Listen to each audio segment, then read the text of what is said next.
Hey guys, ILene Vick here for Teaching Adult Coloring with ILene Vick.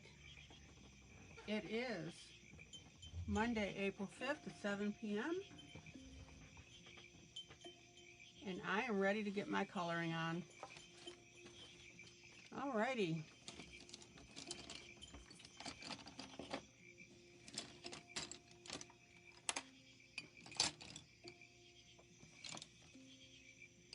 Let me move a few things around here. Hi, Julie. Zoom in. Zoom out. All right.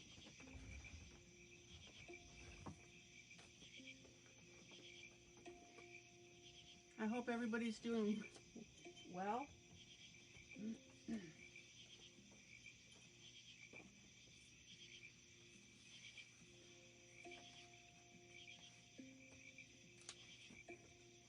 Hi, Lila.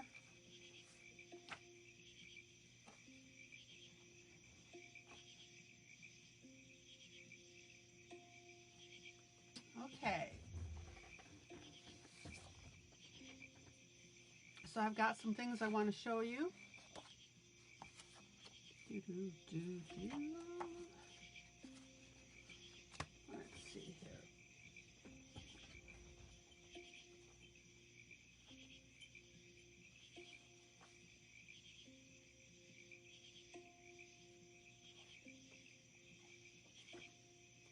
I hope you guys have been behaving yourself, more or less. Yeah, your picture again.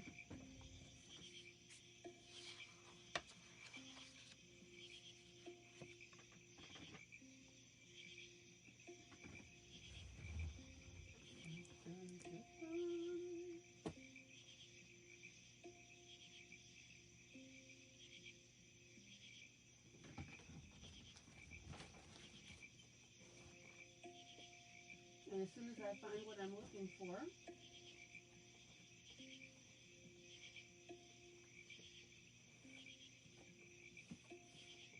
we will be in good shape.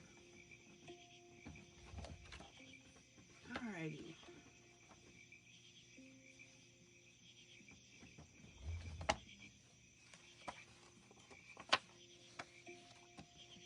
Alright, let me make a copy real quick.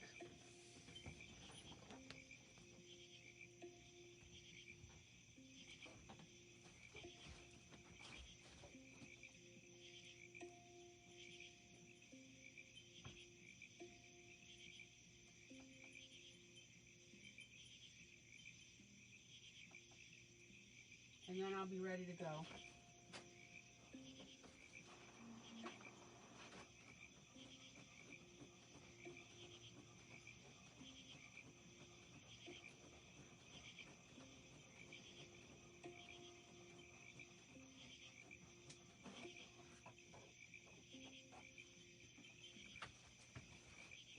Okie dokie.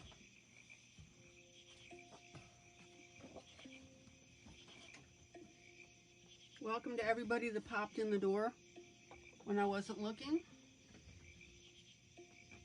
because I want to get something ready for you. I was running a little bit behind, so now we're doing well.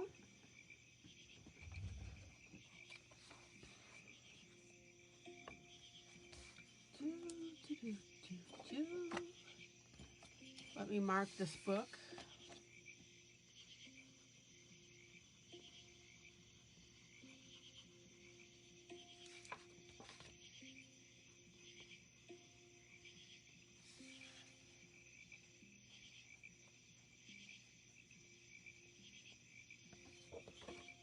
Okay. So we've all run into the situation where we've had a line that we didn't want on something. And before I start in on that, who knows what tomorrow is? Who knows what tomorrow is? And don't anybody dare say Tuesday. I'll smack you.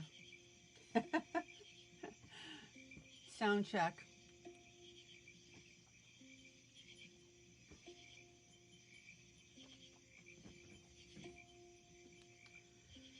Okay. I am in the mood. It's Jeff Day, that's right. Jeff Haney. I am so excited about his announcement last night. That's going to be so much fun. Oh, good, Julie. Thank you for sharing. Please share this if you can.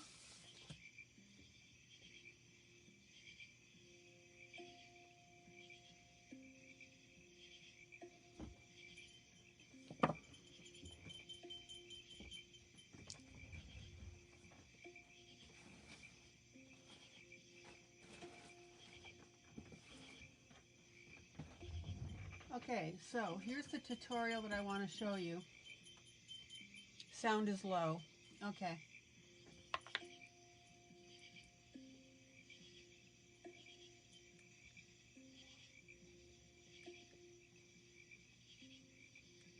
Let me change something and see if that helps. That's Vicky staying low. I sent you a text, Pearl. What's going on with Jeff is that we were talking last night about his style, and we got into discussing his next book, and what I was talking to him about was going in a different direction than the cats. We love his cats, but we don't want him to be known as a one-trick pony. So, no, I don't think it was a, no, I would say it wasn't an announcement, really. Okay. So, what we were talking about is him going through and doing something different. And I was showing him, yeah, his style and his direction, different, well, his style, but different subject matter. Let's clarify that. And so he says that he has a bunch of sketches that he's done over the years. And we talked about him releasing a book with those sketches and not just the cats.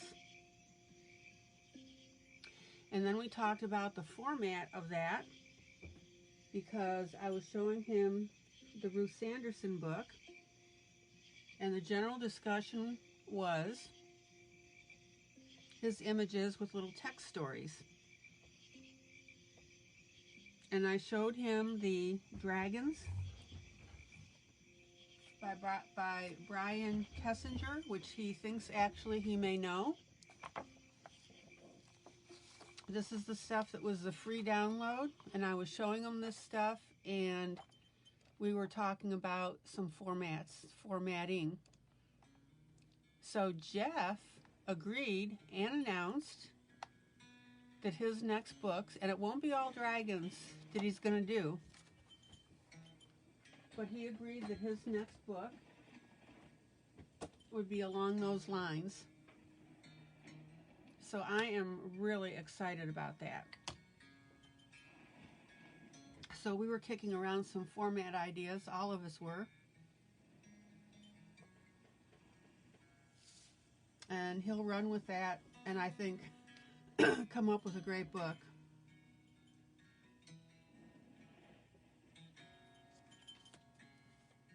Okay. So here's what I want to show you. We've all run into situations where we've had black lines that we don't want on a page. And the best that I've found to come up with fixing that, zoom in,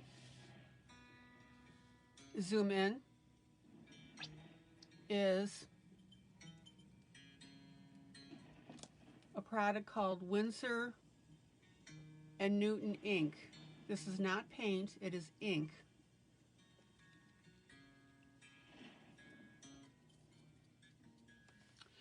And I want to show you how to apply that stuff.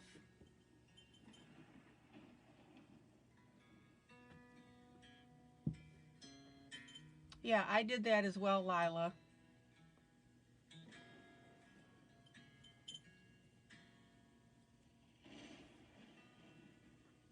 So what I'm doing is I'm getting some water here.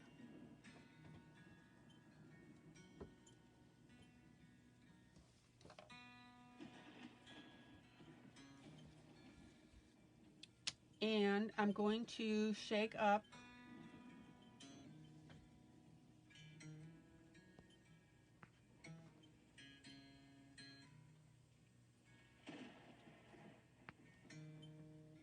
the ink, and I'm going to go ahead and dab some of that into my palette.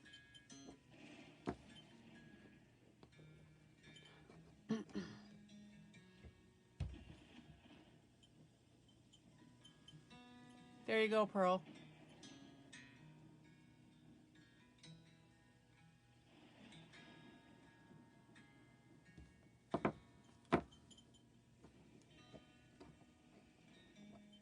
And then what I'm going to do is I'm going to take some of this ink on this brush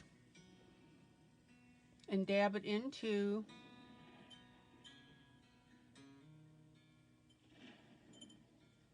my plate here.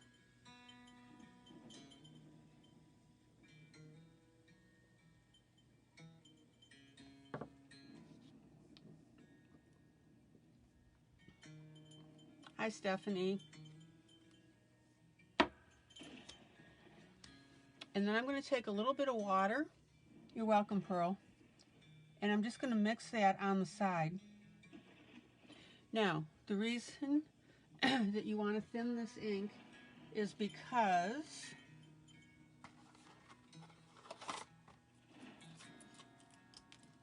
you don't want it to glob up on your page. Now, the difference between ink and the paint is the paint tends to sit on top, whereas the ink will absorb in.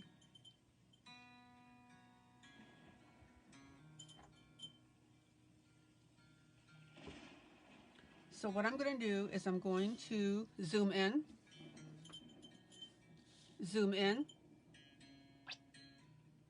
is I'm going to, excuse my hand, dab into my thinned ink.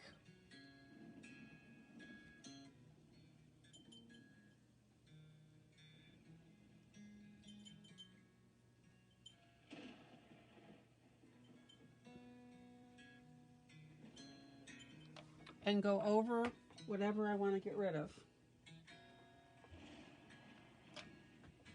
Now, this is a process. And by that I mean you don't apply this stuff once.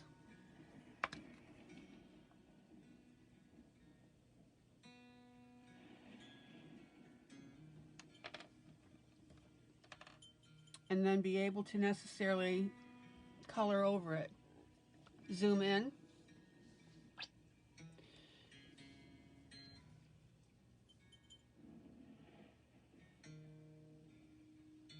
Now, you'll notice that where I applied is turning gray because the ink from the coloring book is coming through.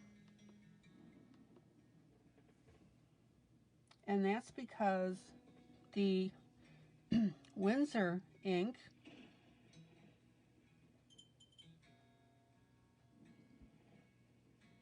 is absorbing into the paper. So I'm going to do a few areas, and the reason I'm doing that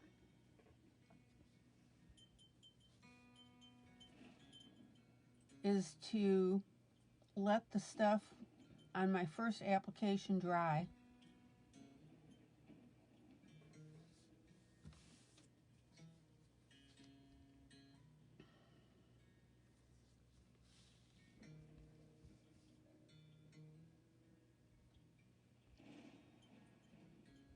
Now, you want to stay on the line as much as possible because you are adding a substance to the page.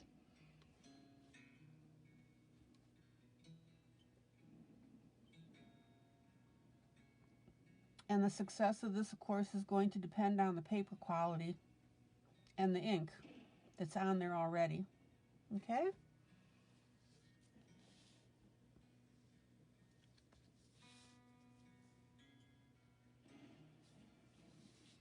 Now, it's a little bit of a hassle to have to do this, but if you've got a major project that you're working on,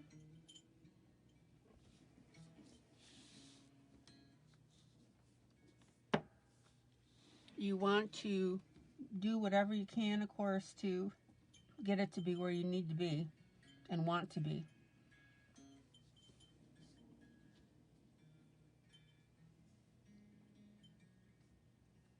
Now, if your ink starts to dry in your palette, just go ahead and pop in a little more water. You can regenerate this stuff pretty well, but it's going to have its limitations, of course, to doing that.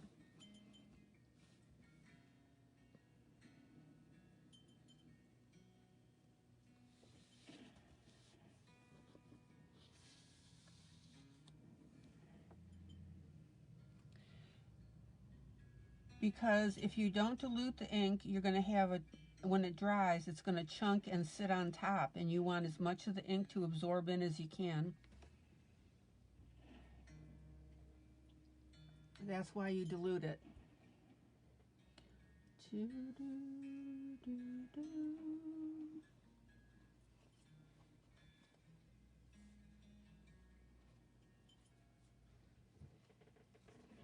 All right.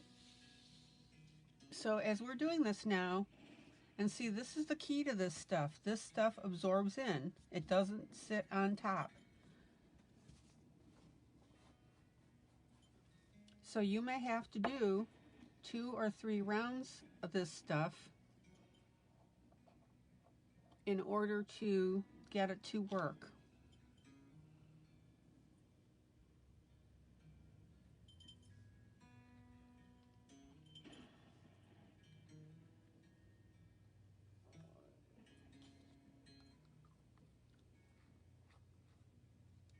So I'm dabbing a little bit more on here.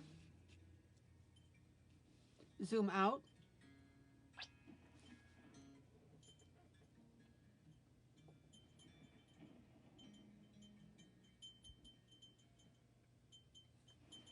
Zoom out. So I put a little more on here, and now I'm going to go ahead and thin that up a little.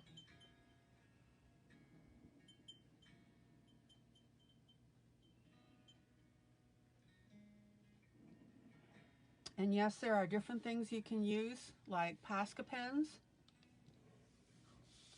But what you want is you want something that's going to give you great coverage, but not interfere with your coloring. Zoom in. Zoom in. So this is round number 2. Now, I'm doing this very quickly, so you just need to be as precise as you can.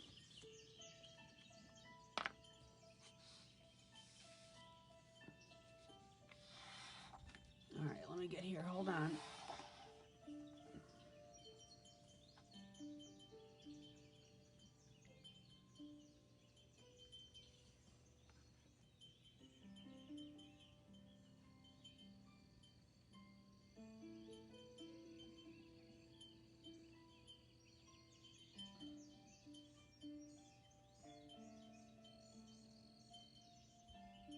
Now, if you're doing this in an area that you know that you are going to use a dark color, you don't really necessarily have to worry about the multiple layers of the application of this ink.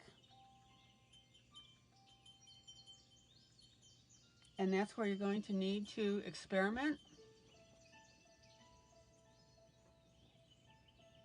with what you're trying to do.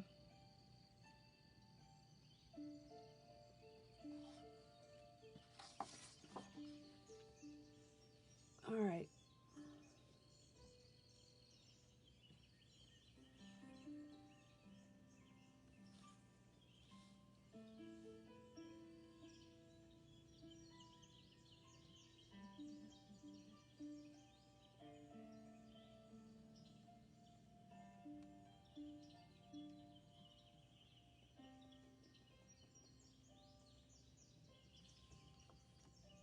Yeah, yeah, a whiteout.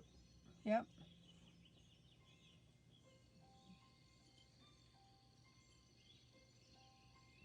Now, if your ink gets a little bit thin, which mine did, of course, just dabble a little more on your palette tray.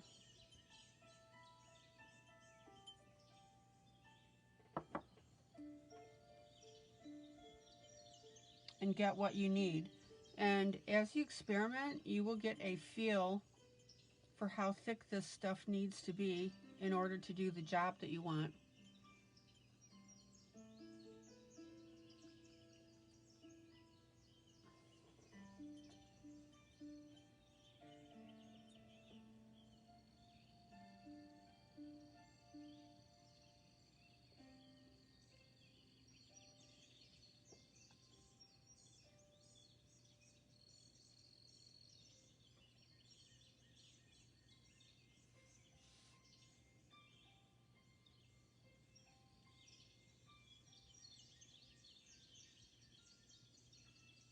I'm actually just going to go ahead and paint in this whole section, I think, just for the sake of time.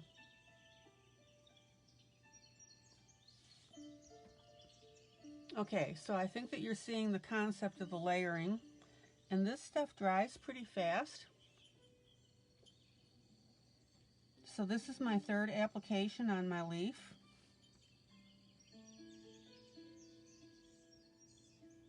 And we're almost to the point that that line is completely gone.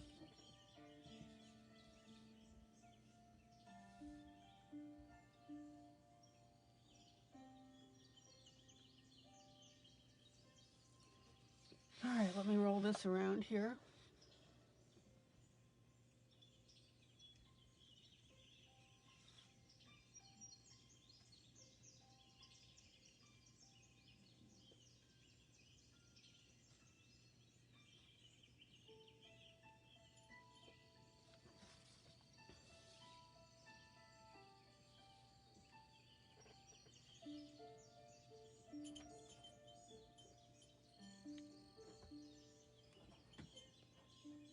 All right, let me tap in a couple more areas, and then what I'm going to do, when I feel it's dry enough, I'll go ahead and grab a pencil and we'll color over it.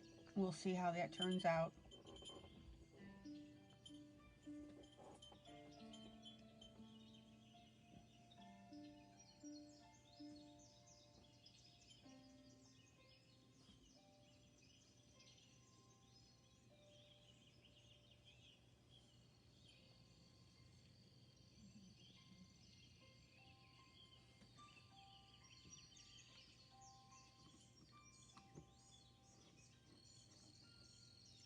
Does this process have a name?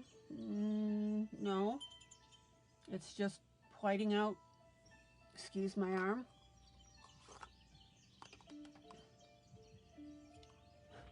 I'm just demonstrating how to white out lines on coloring books that are problematic.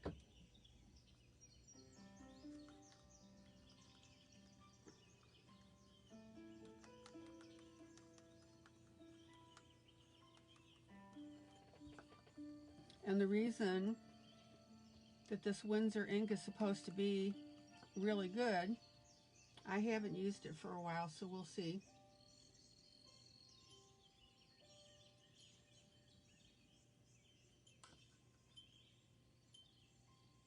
Hi, Stace. All right, I'm just cleaning out my paintbrush. Give me a moment.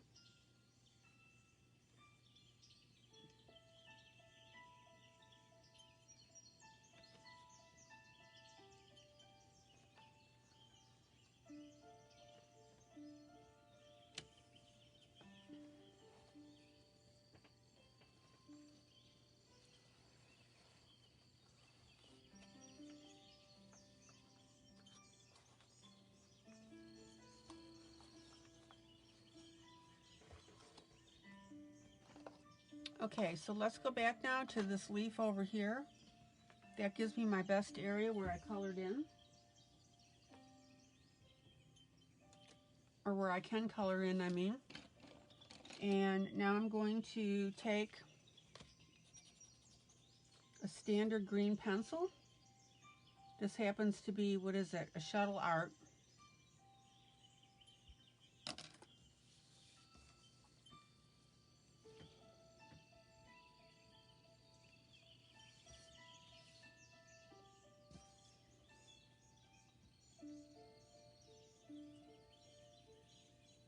There you go.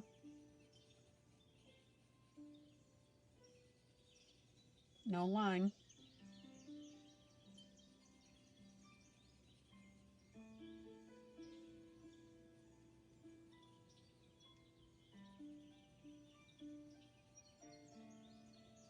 And that's specifically what I wanted to demonstrate, that we don't have a line down the center of this now where that paint is, because you know that sometimes when you use a Posca or use something else, the paint will grab it and you'll see that line. Does everybody see now how this is working?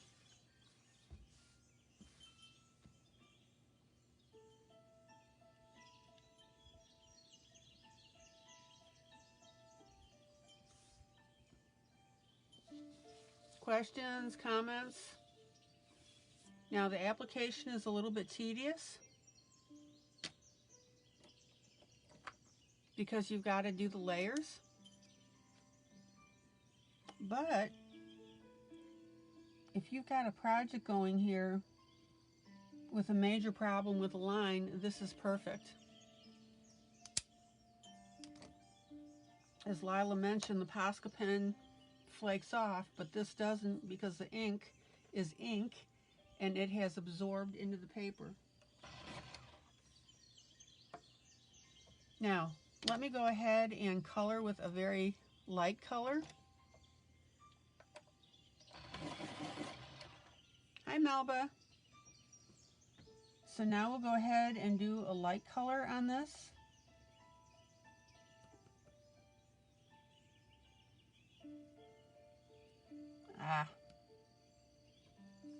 That's my ink from my pen. But you can see that the yellow is working over this as well. Ignore the black, that was just from the pen I just put on there.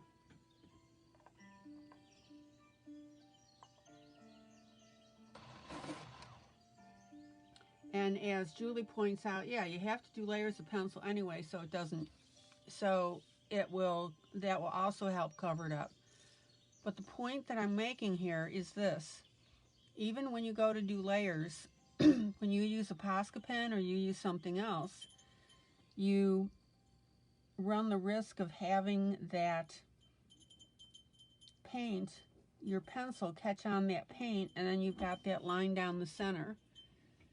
As you can see here, there's nothing there at all. Zoom in. Zoom in.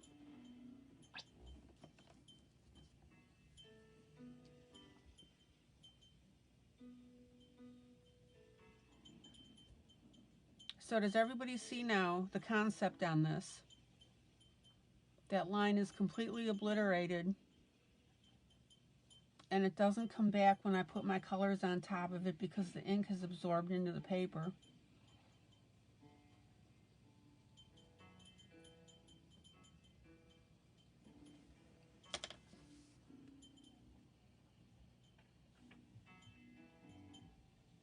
Oh, that's wonderful, Melba. Have fun.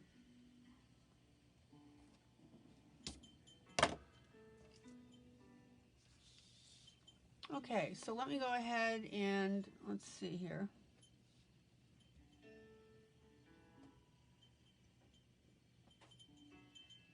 Yeah, that's right. Where you use Posca pen, it ends up to be lighter when you go over it with your pencil. It screws up the coloring of your pencil, and that's my point. Okay, so let me go ahead and put this yellow on top.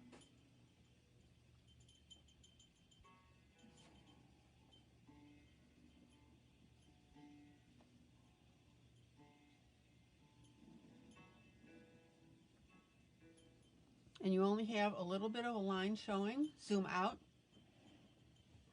zoom out. Now, I didn't quite get the black out of here, so that would have meant another layer of ink.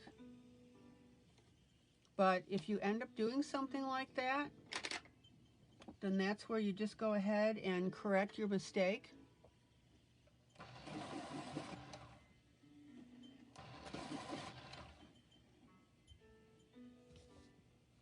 And then just come in with another color or shade. So what you're going to do is you're going to mask that.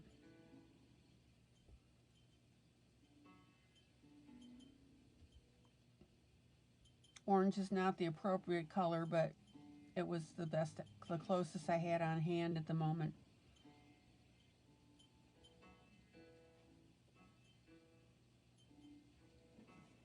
Zoom out.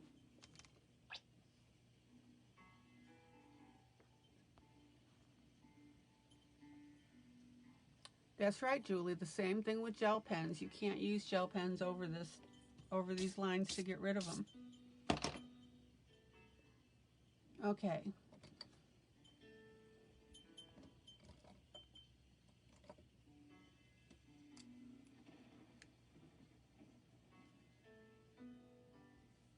And then what I'm going to do here, zoom in,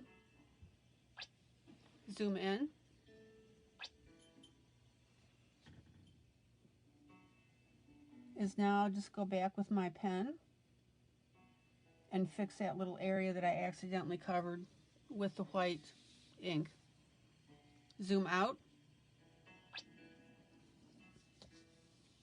Everybody see now how that's working.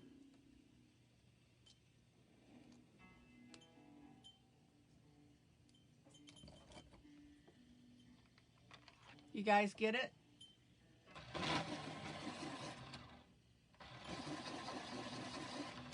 Now, this top area here could use another layer of the ink.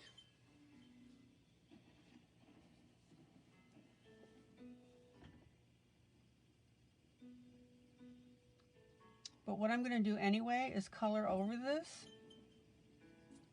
I'm just going to go ahead and extend my purple pencil out to the outside where that border was.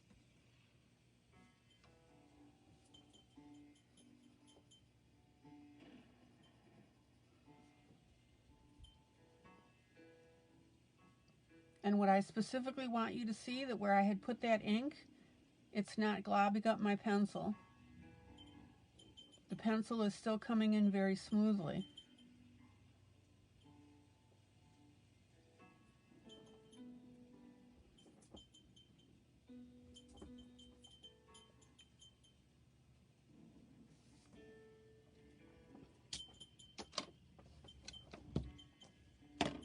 So I wanted you to see what this ink will do here.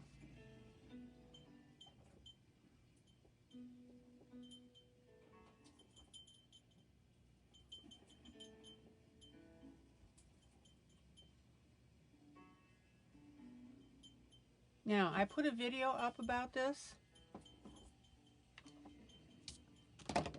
so that you could see it as well.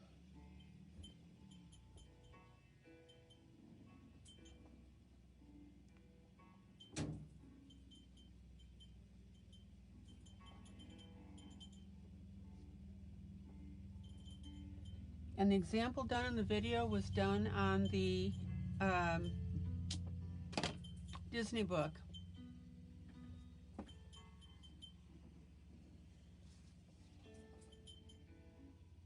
So what do you guys think of this?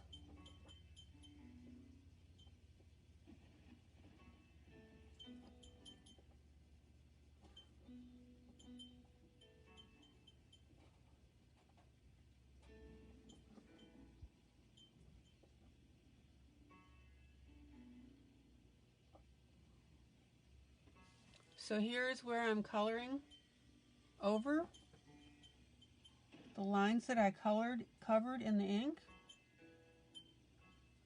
And the really neat thing is, because you can't see the lines, all you can see is the pencil. And that's going to give you a completely different look to your piece. It's going to look like you just took pencil to paper without any lines underneath.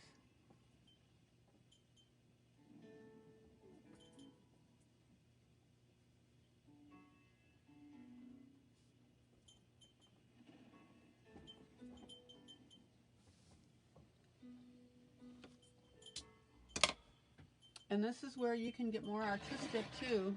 More artistic? Okay. Where you can get artistic with your piece, because what I'm doing now is I'm taking my purple pencil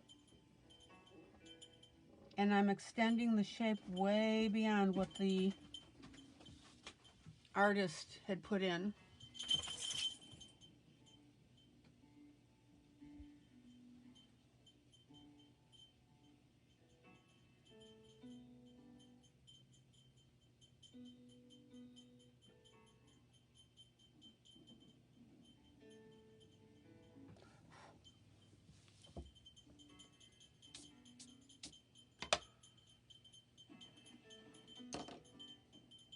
So let me do something here so I can show you a side by side.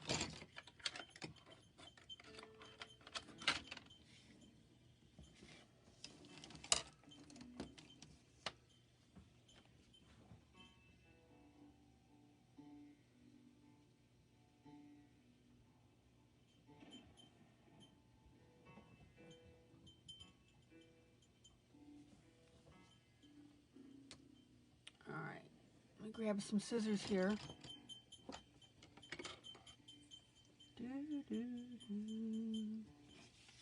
Zoom out. Zoom out. No, this is Hannah Carzon.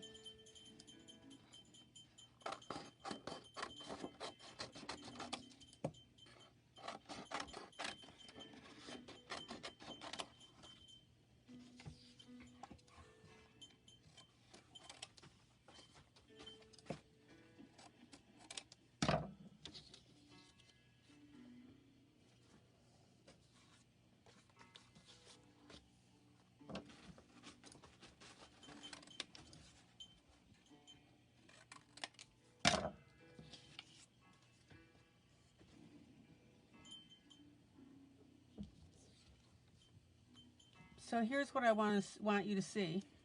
This is the bottom half of this compass. Zoom in. Zoom in.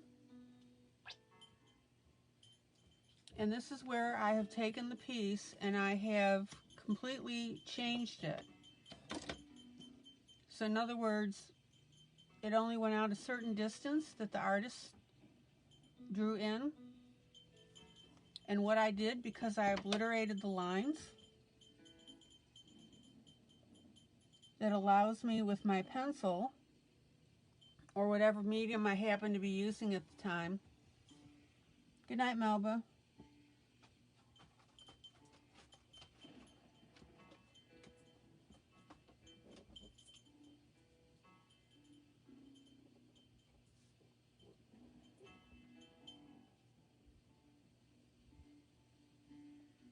And it's allowing me to extend that design to anything that I want.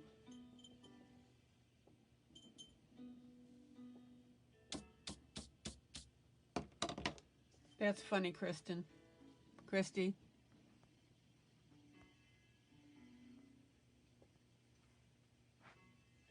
Anybody have, what do you think of that? Zoom out.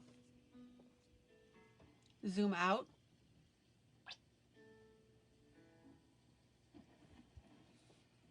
So there now are a lot of artistic changes that you could make to something.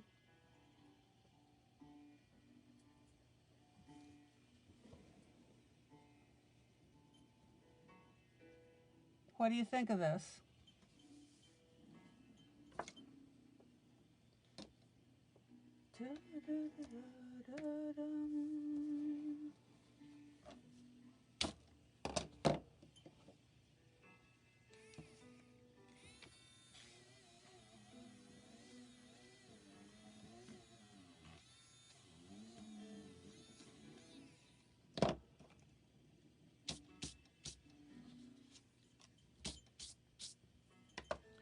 And this would give you a lot of opportunity to go through something. Like I said, this is the opposite end of the compass. It would be the south part. I just cut it out and I'm putting it side by side so you can see it.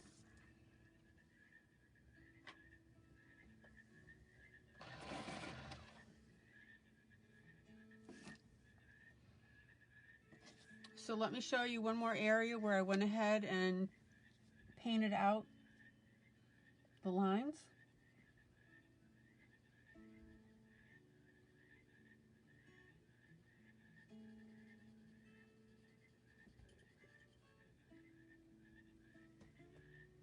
Zoom in. And this here, you can see the shadow of the line right here. But it totally disappears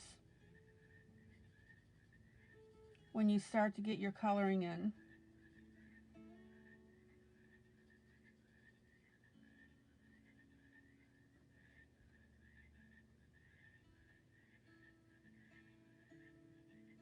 Well, thank you, Julie.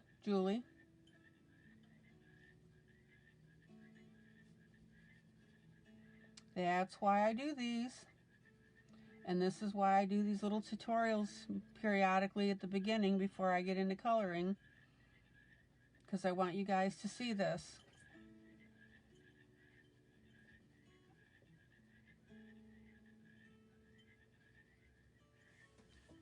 Zoom out.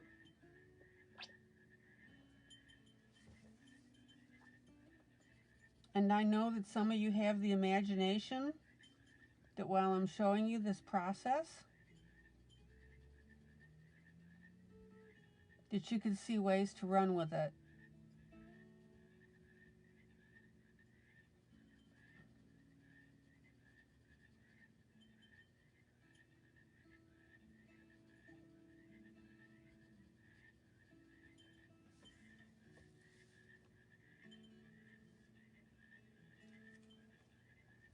Wanda, that's not my point in doing this demo.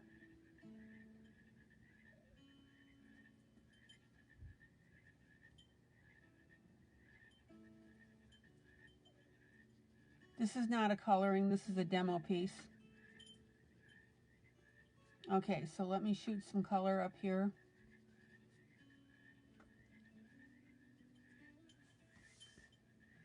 There you go.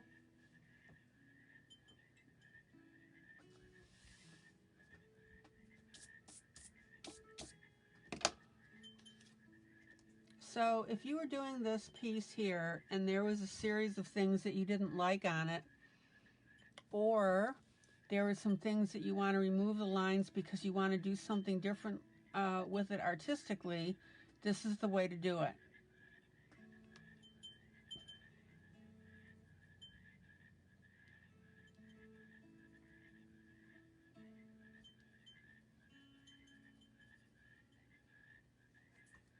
Anybody have any questions, comments? So now you know how to get rid of lines on stuff. And I'll go ahead and post an affiliate link to this Winsor ink after the broadcast. Zoom in.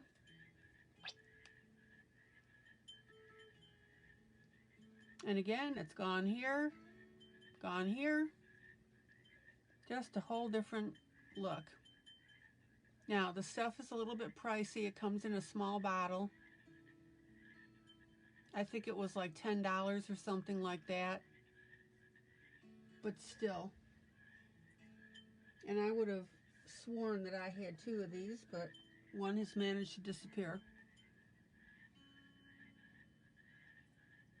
Okay? So here's a whole new technique in your arsenal, guys.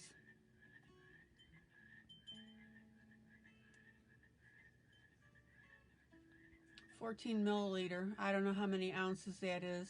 Oh, there it is, 0.47 US fluid ounces, so half an ounce.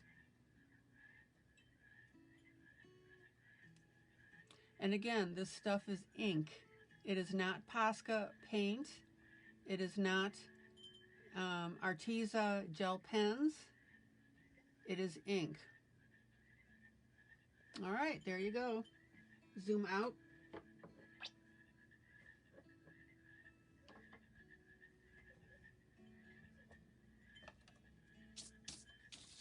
Okay. Let me get these little guys back. Oh.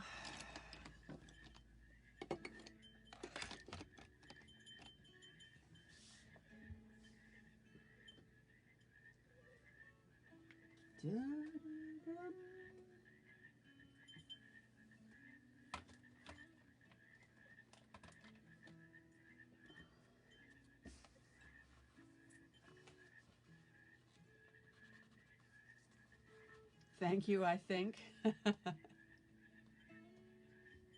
Oh, good night, Miss Rhonda.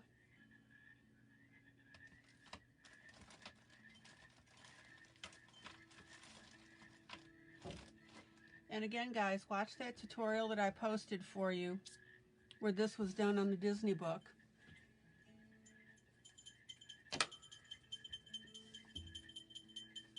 Okay.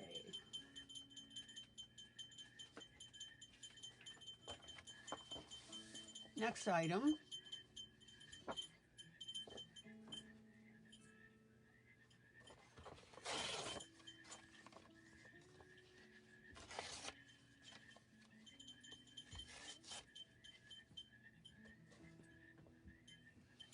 So this is a grayscale. I want to show you a little bit of this project that I was playing with.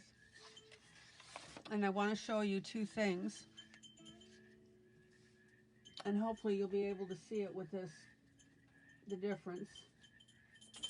Zoom out.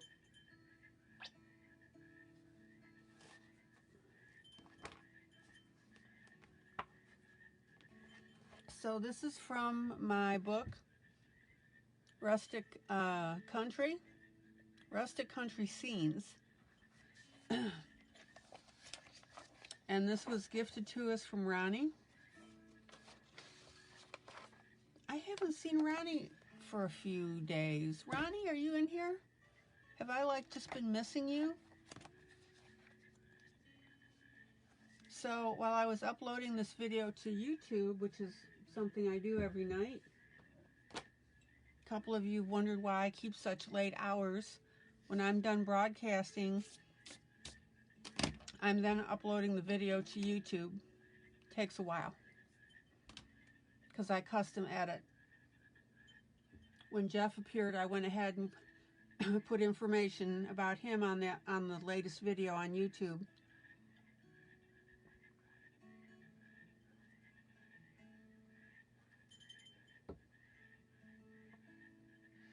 So here's what I want to show you. We'll see if you can see this difference. Zoom in.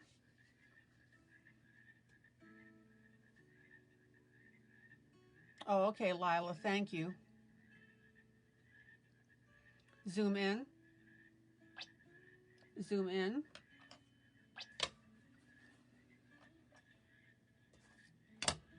And that's too, well, all right. So I want you to see this side by side of the barn. And this one on the left is a printout that I did on my printer. And as you can see, it's picked up the grayscale pretty well. But as you can also see, it's a little bit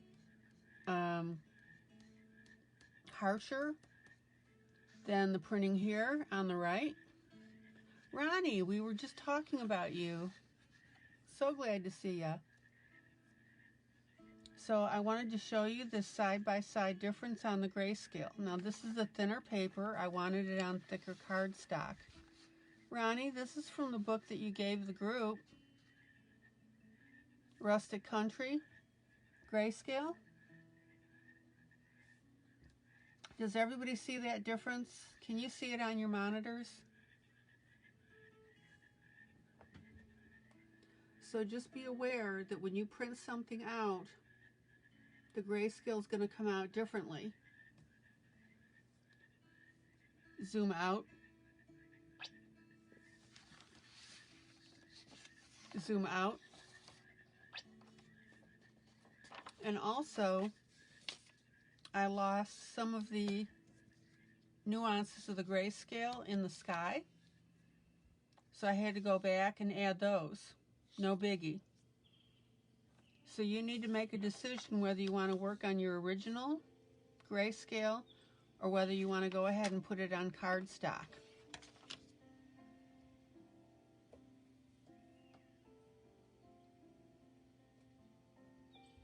Right now I'm kind of leaning towards working on the original paper. Wanda, when you did your fairies, did you copy that onto cardstock? The Ruth Sanderson fairy. Okay, there we go. She has to tell her printer to print on high quality each time. That answers that. So be sure that you adjust your printer to get those nuances.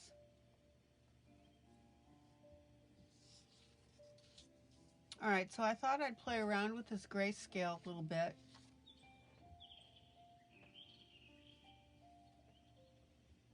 Let me get my chalks.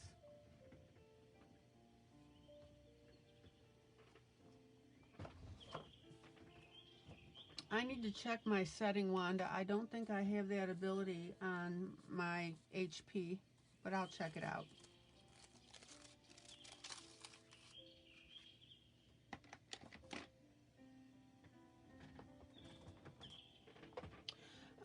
It's not that you lose everything, that you lose too much, Ronnie.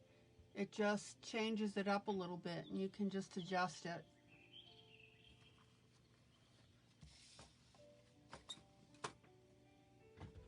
Okay, so as I was doing this, zoom out,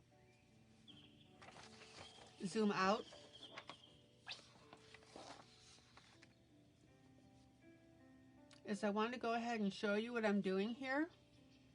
Is I'm adding some purple and blues to my gray clouds here. And then for the sunburst coming through, I'm going ahead and, as you can see, adding the yellow and the orange.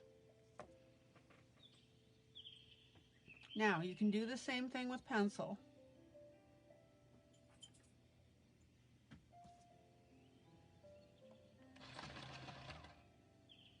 So I don't want anybody getting upset because I'm using chalk and not pencil on this. I probably will use pencil, but right now I want to get my bigger areas with my chalk. In fact, I will be using pencil. Let me revise that statement.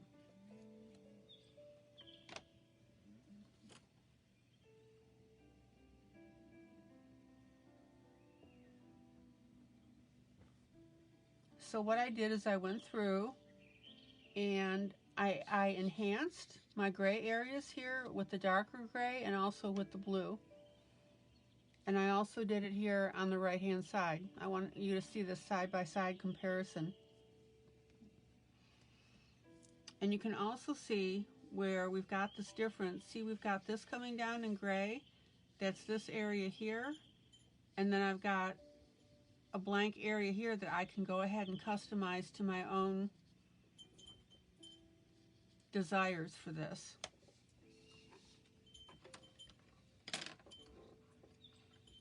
So I want to go ahead and show you what I was using on this,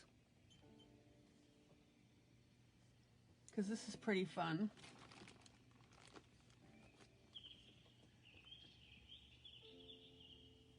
So I've got my little sponge tip applicators. Yeah, I know that pink is crumbled. That's all right. I can still work it.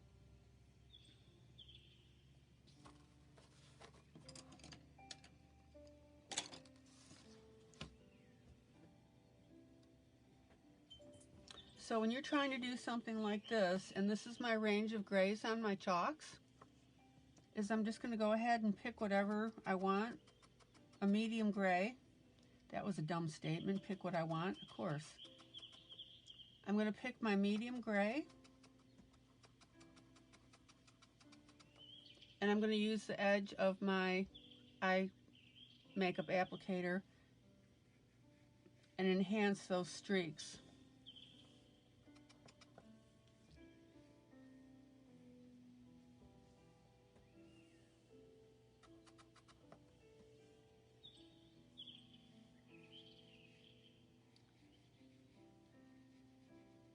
Now, one thing that I want to emphasize here,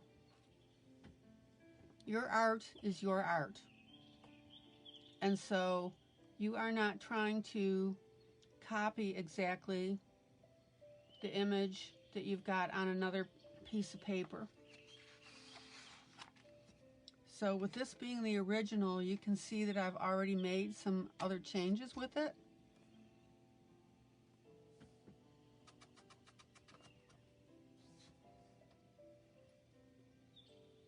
I've added some gray where there wasn't any before.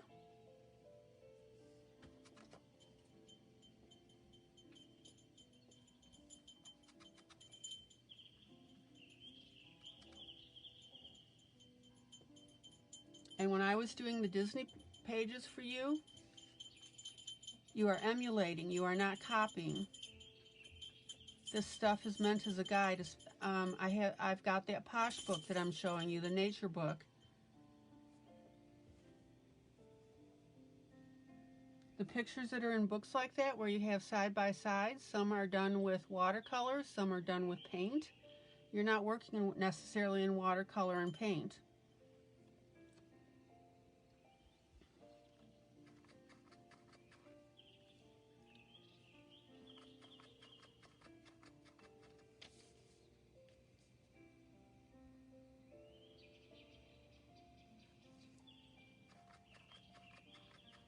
Coloring is all about adapting, guys. I'm going to post that quote. I made it the other day when I was broadcasting.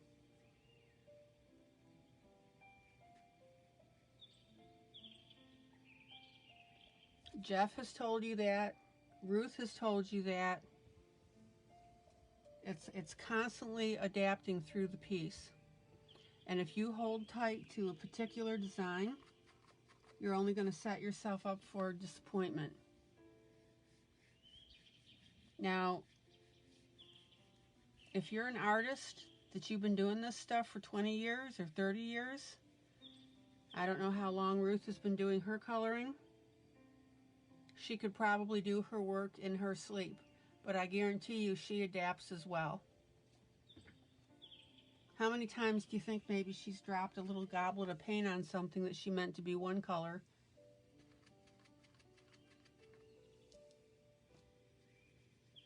And ended up making it another.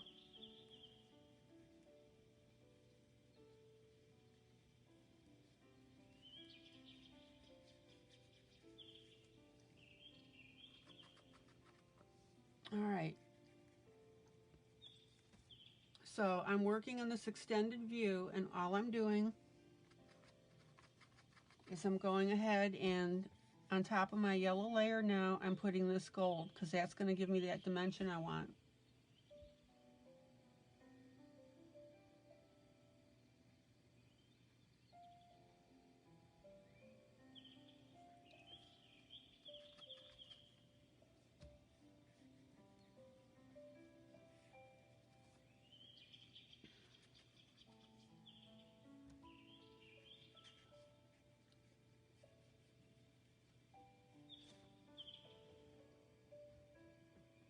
Now you can see I also have a little splotch of blue in here. And at the moment that's sticking out like a sore thumb. So I'll adjust that in a minute as well.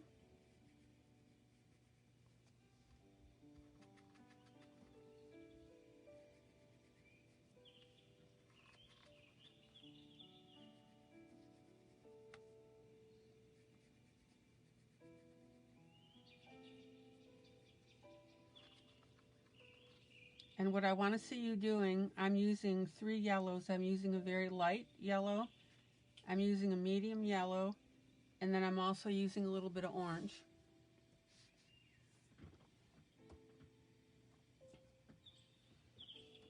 So that's where you are getting that dimension.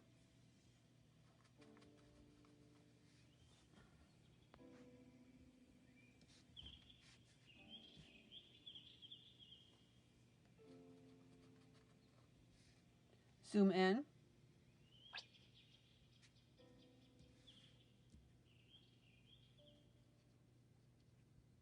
Now, the neat thing about doing skies is there's really no one right way how to do them. As far as, I mean, there's general ways, but as far as your colors, there are infinite possibilities here. So you can't say in your mind a sky should be orange. A sky should be, you know, fill in your color there. You can play with your different colors. And if you're not sure how it looks, then just start laying down some colors and change it and manipulate it to what you want it to be. Who's to say that there shouldn't be orange in this sky, right?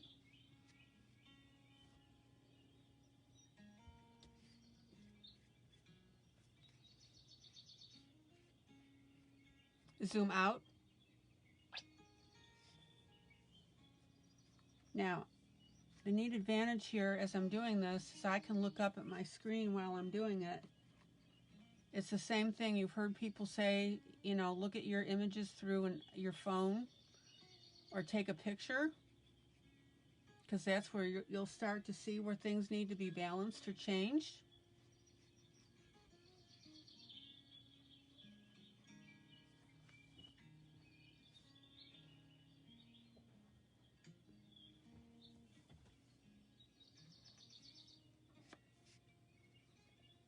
And you can get a really good idea of how your overall piece is going to look.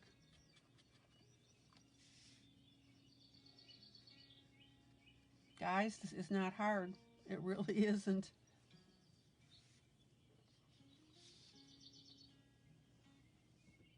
It just, you know, it really hurts my heart when you guys, when I hear you're frustrated about your colorings and you say, well, it doesn't look like ILene's or it doesn't look like Ruth Sanderson's. Of course it doesn't.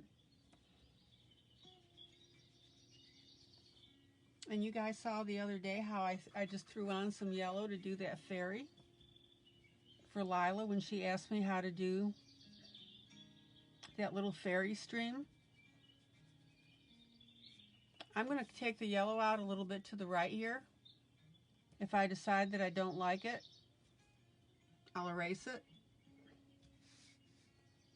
Actually, I can't do that because this has a black line, and for some reason that fourth line didn't come up with my printer.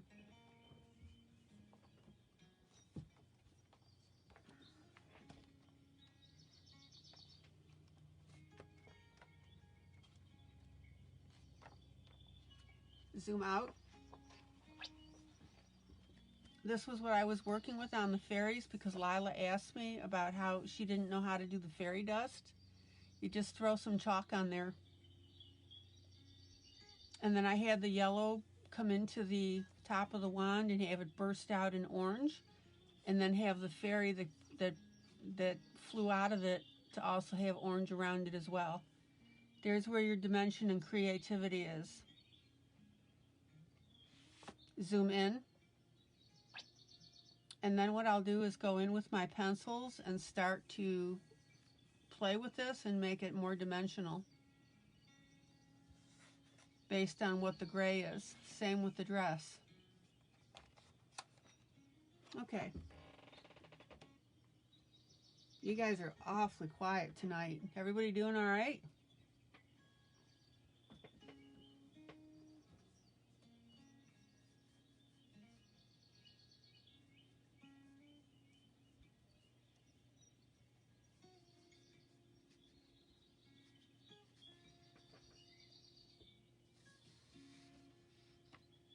Oh yeah, the chalk for fairy dust, sure.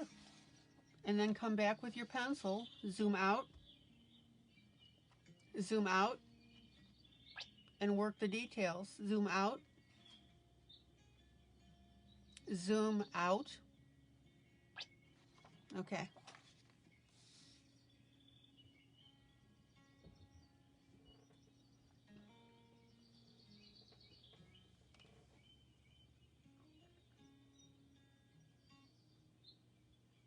Now, I'm going to leave the sky for a while just because, you know, you need to be in the mood to color things. And when you reach your mood limit on something, like right now, I'm just not interested in doing any more sky. But look, this is all chalk. You can see how beautiful it is. And then what I can do, I'm not going to do it right now a lot, but I'll show you as an example.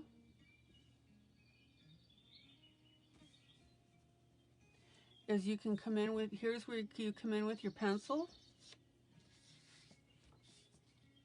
And you can start to sharpen up the details here. So very, very lightly now, zoom in.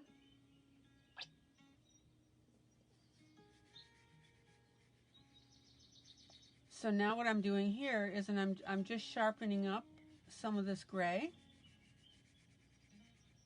I'm going to punch it up a little bit.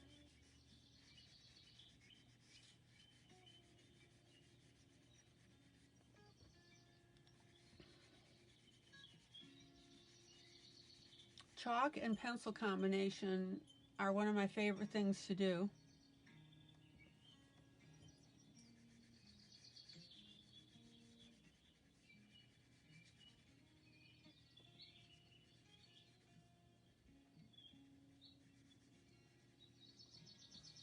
See how by adding this gray now with my pencil, how that is really making this pop.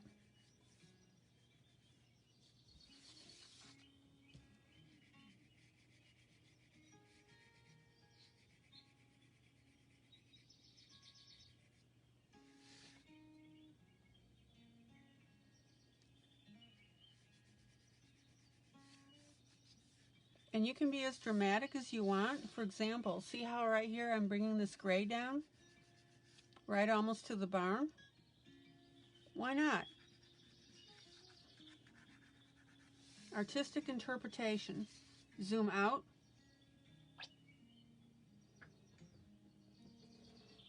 And if you decide that you don't like it, if it's one of those seemed like a good idea at the time, you erase it.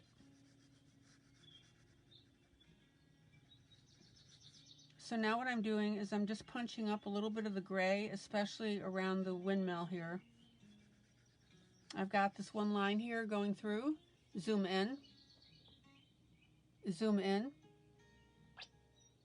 Zoom in. So I'm going to punch up this gray a little bit.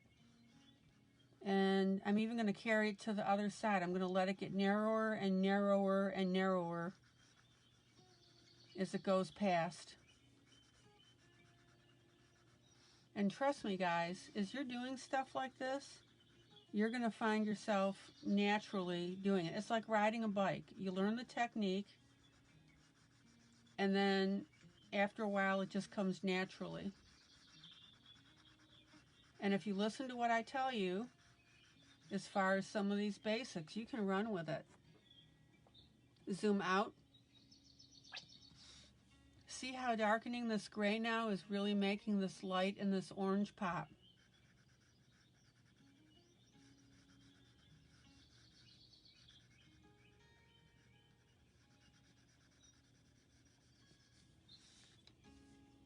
And that's another point that I want to bring up here, is in sharpening this gray and making it pop more, it's making the sky look a little angrier.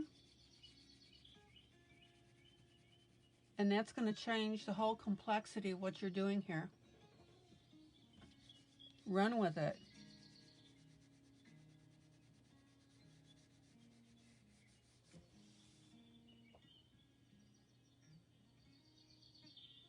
Now, to me right now, this blue, zoom out.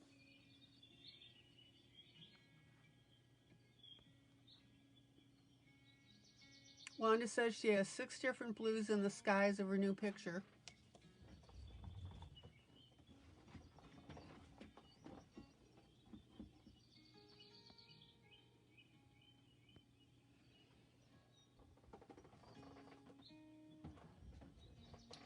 Ronnie, what some people, unscrupulous people do, and this is more when people are drawing images, is they will add things to the line art and then claim that it's their own.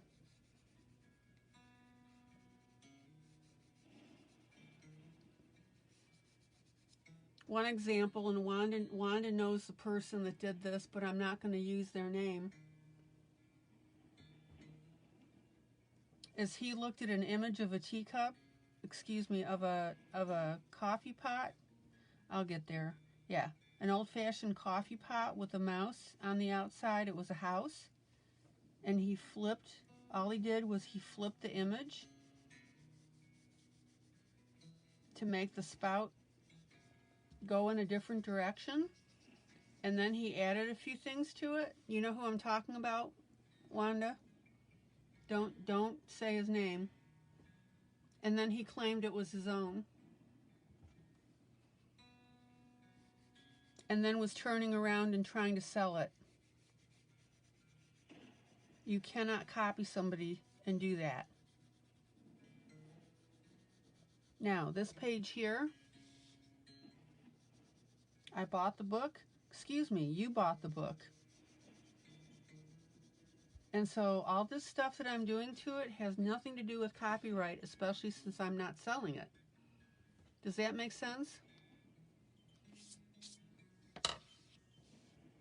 Zoom out.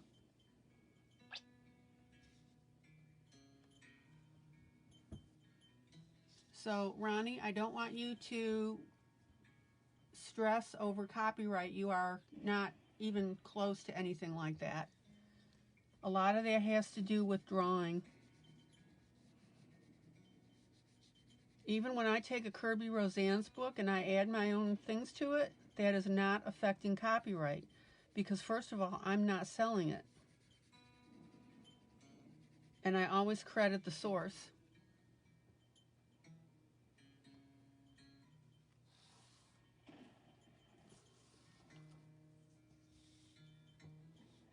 Okay, so I've got this distant view, and I want you to see now how I'm taking these gray clouds, and I'm going to enhance these a little bit. See, now I'm using pencil on top of the chalks.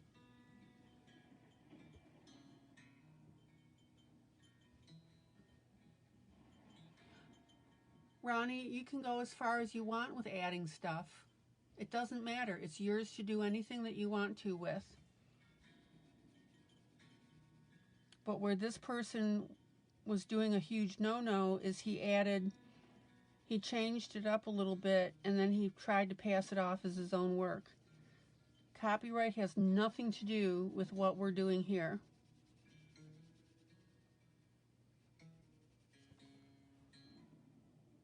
Hopefully that's unconfuses the issue. I mean, I could totally change this if I wanted to. I could obliterate lines, I could take out the barn, I could, you know, whatever. Just like that other image I was showing you with the white ink, I could just completely change that up. Doesn't matter because I bought the book and I'm not selling it. Hopefully that makes sense. So you can go as far as you want.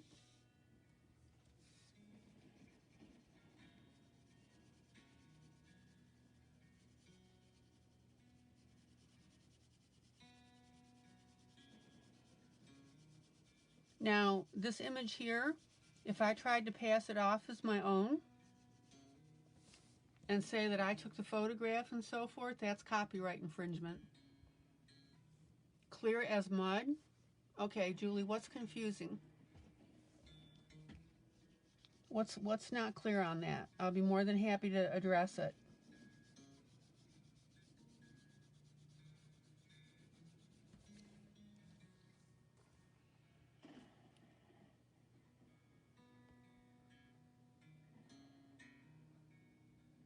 Right, as Christy said, it has nothing, it has to do with collecting money for the work. As long as you keep the picture or gift it, you can do as you want. If I tried to claim this picture as mine, that I took this picture, that's copyright infringement.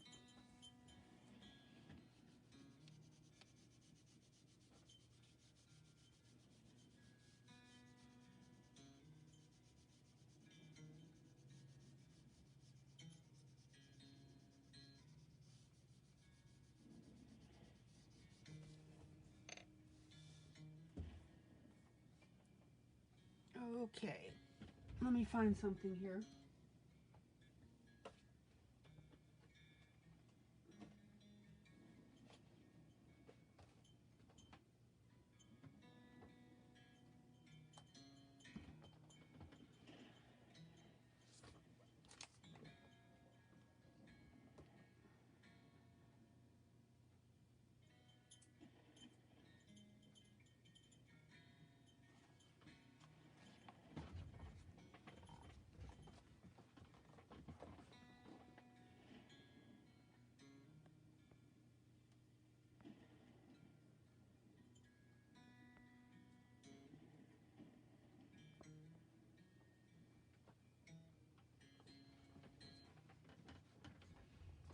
Here's an example. This Rustic Country Scenes, which is what I'm coloring out of right now.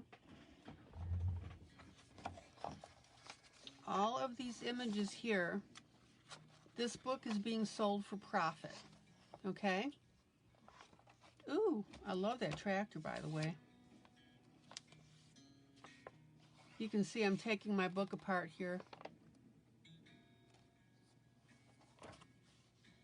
Okay, so in the back of the book,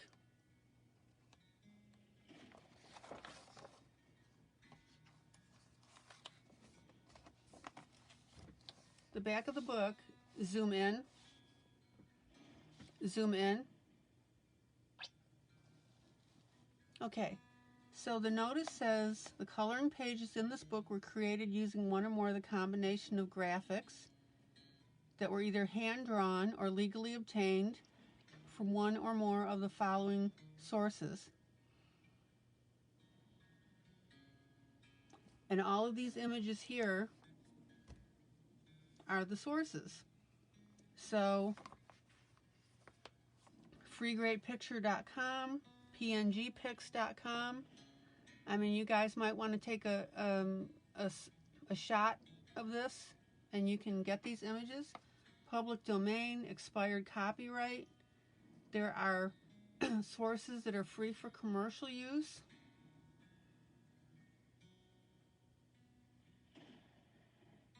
Here's another one, allfreedownload.com, deviantart.com, commercial use okay. So the people that created this book used these sources and brought them together and compiled them and are now selling it as a book, a grayscale book. Zoom out.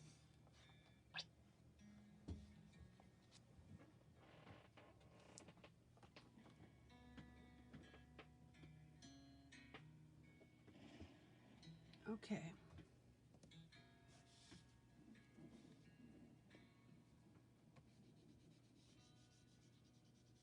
Does anybody have any questions about that?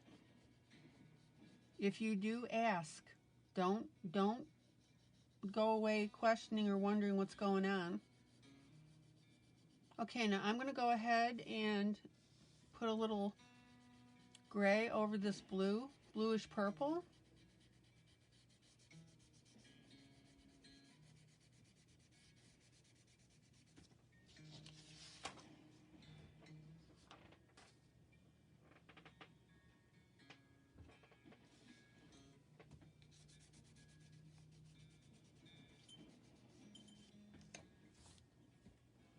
Another example of copyright would be if I took this page and took a picture of it with my smartphone and printed it out and tried to claim it as mine, that would be copyright infringement.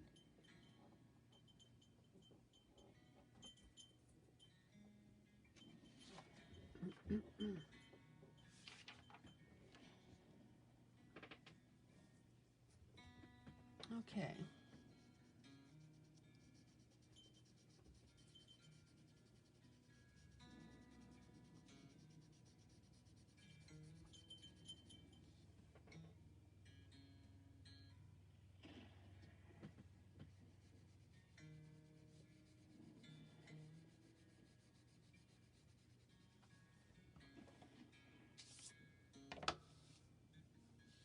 Zoom out.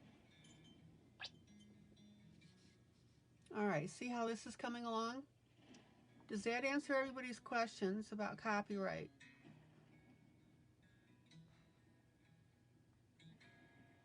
Julie, you're fine. You don't need to apologize here.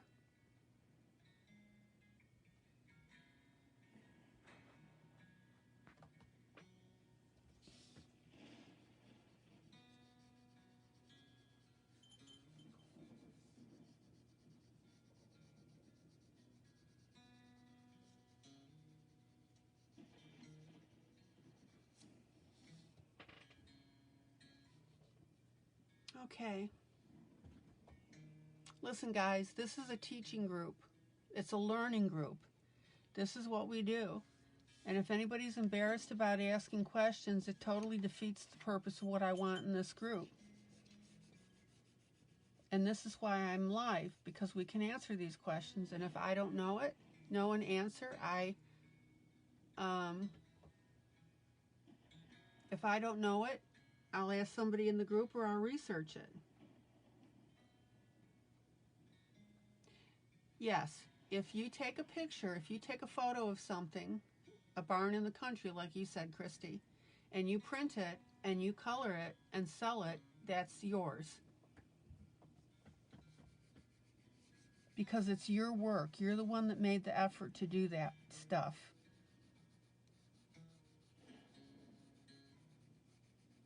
And the reason that we have copyrights is you wouldn't want somebody taking the picture that you made the effort to take the picture of and take it as theirs and say that they took it, that they took the picture. And this is why I don't allow stuff from Pinterest or Google, because people steal images all the time. And this is also why, hi Pearl, you're going, okay.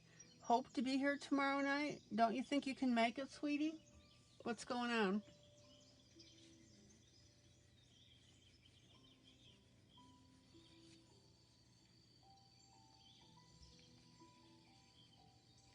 What was my last thought? I completely forgot my last, what did I just say? Somebody needs to tell me what I just said.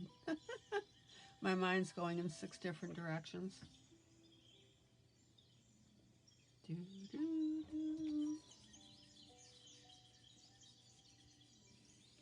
Oh, I know what I was saying. It rolled back through. Thank you, Christy. Pinterest and Google, but Pinterest especially, is like the hub for artists' work getting stolen. No, it's not me posting on Pinterest. It's people posting images from Pinterest that they get them, color them, and then try and post them on my group. That's why I bounce them.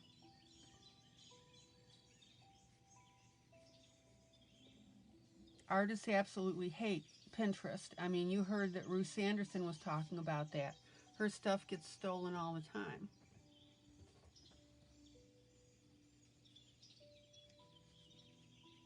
And talking about crediting authors and sources. Again, we are a teaching group. This is a teaching group. And so when you post something that you colored, that's why I am a stickler about you saying where you got it and how the person can get it, because if they're admiring your work and they want to color it themselves and you're not clear where you got it from, that does not help them. Okay, now see how I'm adding this little extra gray, these little teeny tiny swatches here. Zoom in. See how I added that? So concerning this drawing now, I'm going off script because I'm adding things that I want to add to make it what I think will make it look cool.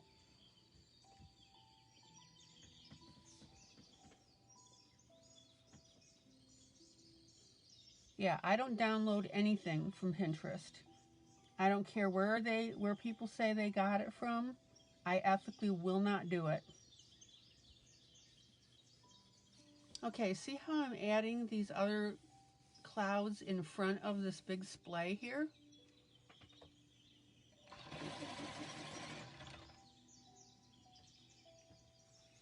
Anybody have any question about that?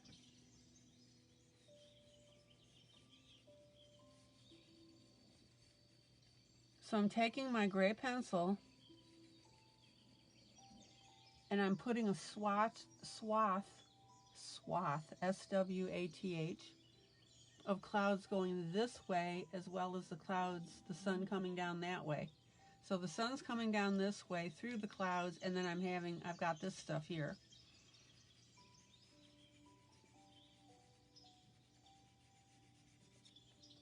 Zoom out.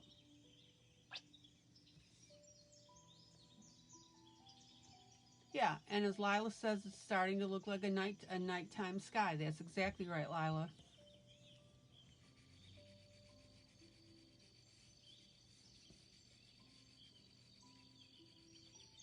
So right now I'm just playing with this, and I want you to see how cool this is looking.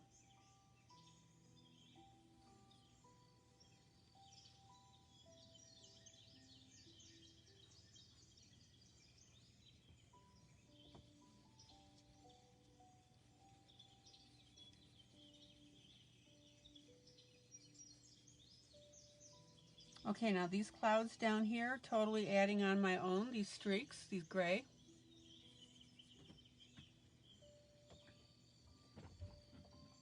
Well, it's not, Lila, it's not so much a nighttime sky. It's what it is it's a storm sky.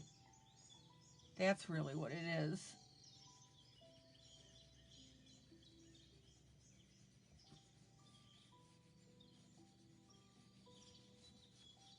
Remember when we were doing clouds and I added a little bit of color of blue? If you add gray, you start to get storm clouds.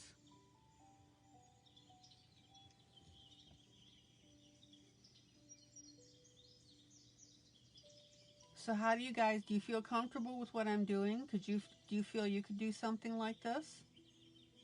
It's not hard.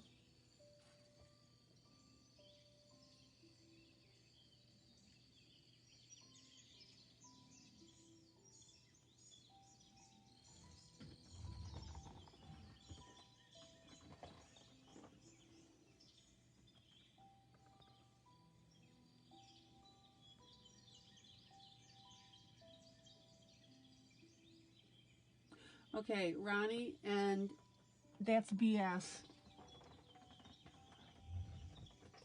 It really is. If someone's going to complain in another group the fact that people were using their combos, how idiotic is that? You don't copyright color combinations.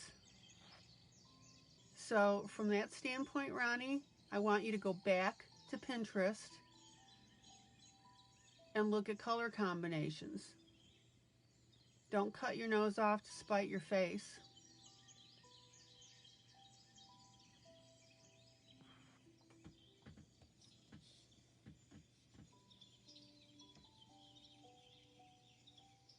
I've seen people on YouTube who are supposed to be teaching people how to color say, oh, I'm not going to I'm not going to tell you how I did such and such because it's a secret. Excuse me, nothing I do is a secret. I'll show you the way that I do everything that I do and demonstrate for you.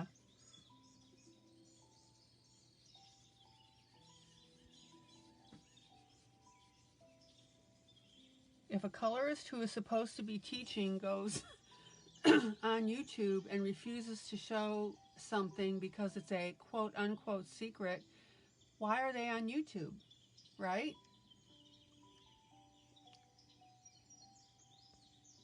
So, Ronnie, get your color combinations from Pinterest.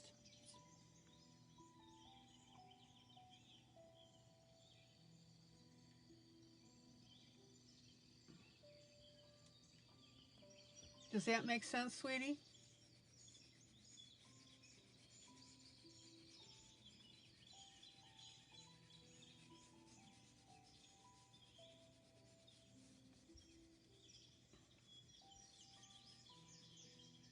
There we go.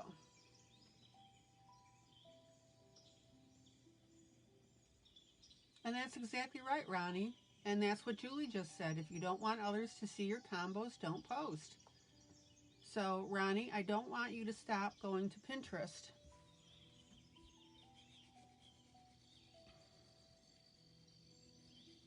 Pinterest is a great place for ideas, but it's when you start downloading images to color, that's where you get into problems. Okay. Now, do you guys see, Ronnie, you're not going to get sued. Trust me, you're not going to get sued. I can tell you that for a fact.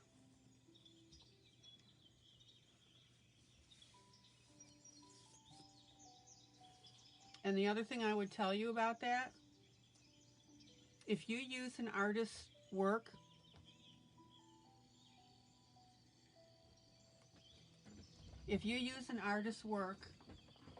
and you're not supposed to use it,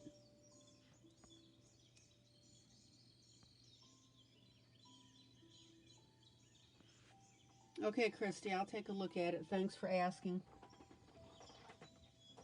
Most likely that artist is going to send you a letter and say, or they'll send you an email and say, you're copying my work, da-da-da-da-da, and you write back and you say, oh my gosh, I'm sorry, I didn't realize. You are not going to get sued, Ronnie. You can't live in fear.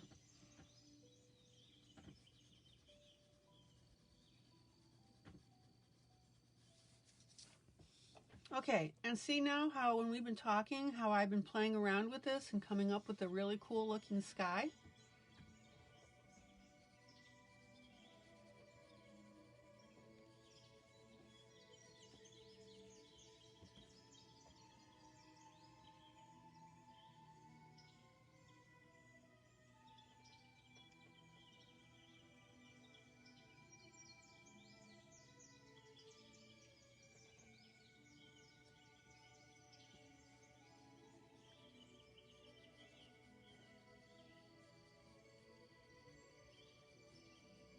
Does that make you feel better, Ronnie, what I'm telling you? Okay, so now I'm going to take an applicator.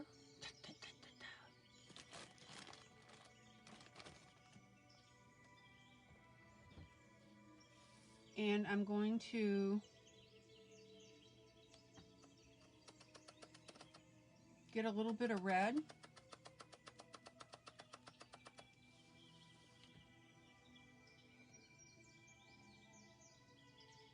Are you all using an app or something to add your name to your pictures when you post? I'm not techie.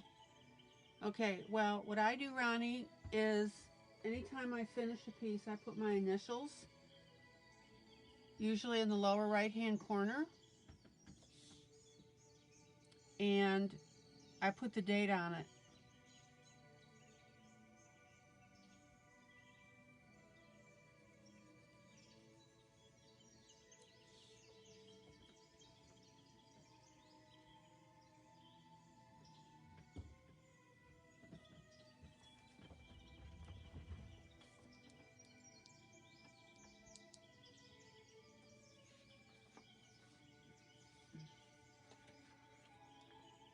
Okay, I've put away all my pictures.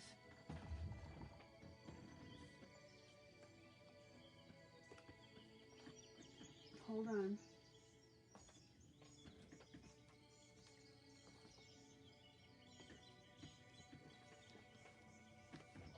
So, when you see my images, you'll see them with this on it. And what some people do what some colorists do is they'll hide something in the piece itself. So if somebody were to try to obliterate this marking and then claim this is their own, if they don't see that little mark that the colorist has put in, then that'll get them caught. And yes, there are several apps that you can get to put your name on them. I just write it in last thing after I've done my final spray, because if you spray over that, it'll mush it together. I don't even bother with an app. I just put it on the original. So if you notice, everything I post somewhere has my name and the initials on it.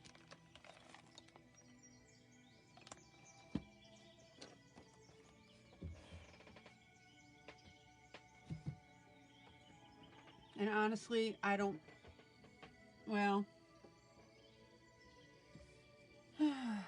it's, I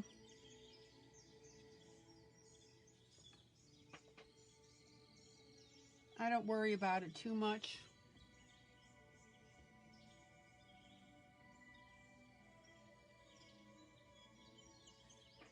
Yeah, and that's too bad, Lila, because when you do work, I at least from that standpoint, I always like to identify it at least.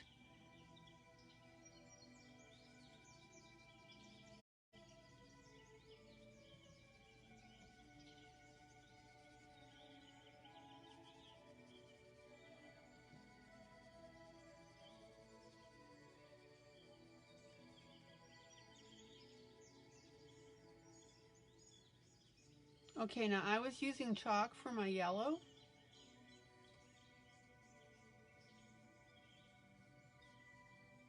But I forgot to put my yellow down here, so I'm just going to grab a yellow pencil and go ahead and add that.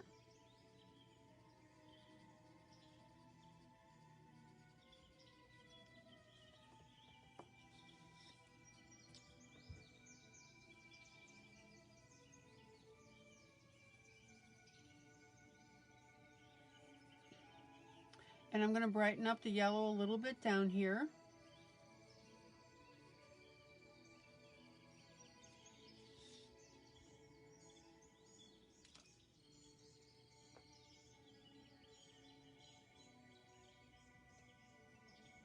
Yeah, I do, and I do that chalk, Ronnie, different ways for a reason, to show you guys that. You can use the applicator that I'm using in my hand. You can use the little eye, you know, the little round eye makeup removers. You can use your fingers.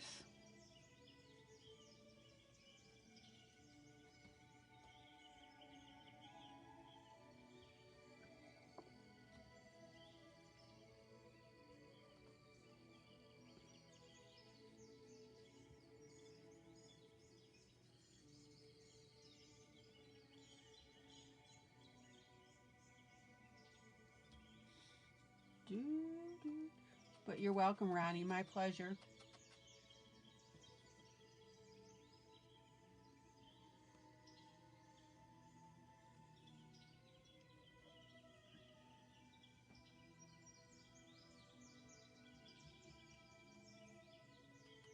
Now, let me show you something here. Zoom in. Zoom in. So I'm putting this red here on the bottom. And what I want you to see is I'm putting the red in a little bit darker down here. And then I'm putting in a little darker splotch of red right here. I'm not just doing a one shade of red all the way across.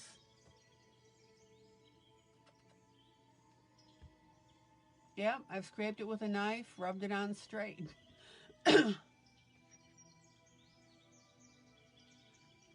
Okay, see how I'm adding these little blotches of darker red here?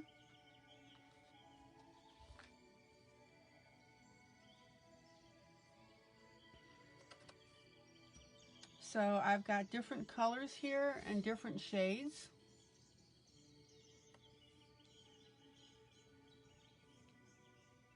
I don't want you to be using just one shade of whatever color you're coloring with, right? We've talked about this.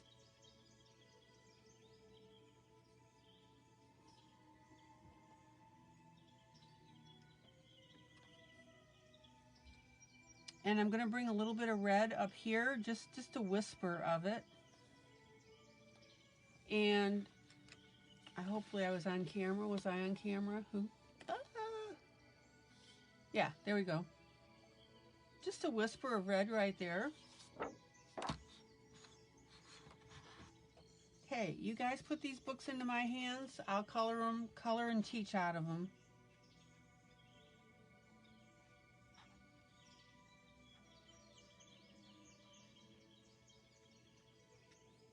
Now, what I want you to see here is I'm just putting a little tinge of red here on the bottom. Zoom out.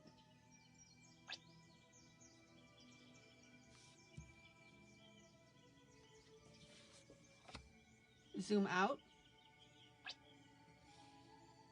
dimension. Oops, forgot one area.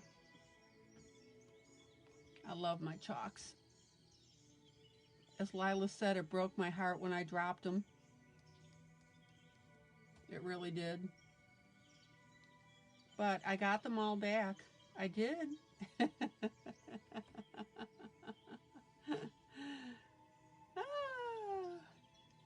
Now, technically speaking, with the bright, you know, we've got the bright yellow up here. And then I've got the sunset down here. It's technically not exactly correct, but it looks pretty. I'm not going to worry about it.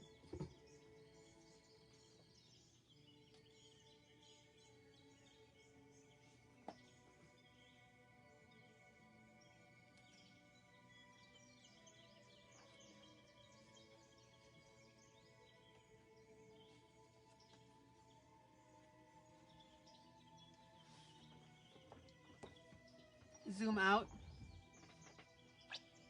Oh, Sharon, yes, absolutely. The same effects that I'm doing can be done with colored pencil.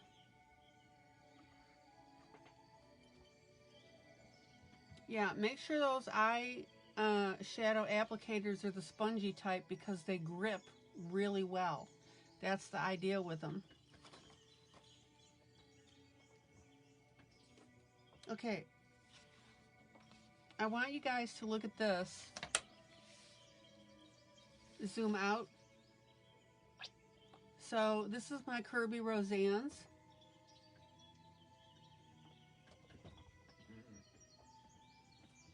And I went through and added this big yellow, base yellow here to do a sunset type thing, or sunrise, whatever you want to call it.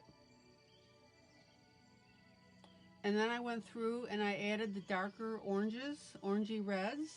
I've got to do it over here and to the left. But does everybody see how I went with the darkers and then went into the lights? I just want you to look at that a minute.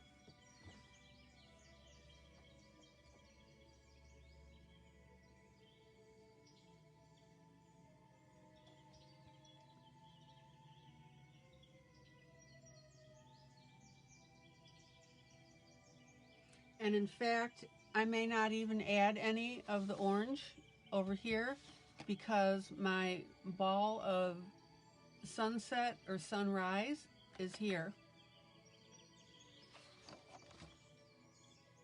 So by going through, and there are several colors, I've got the real light yellow here. Sunrise, sunset, da-da. And then as it got near the turtle, I made the yellow darker. And I made it darker over here, and then I went through and added orange and red to this. Everybody see how I did that?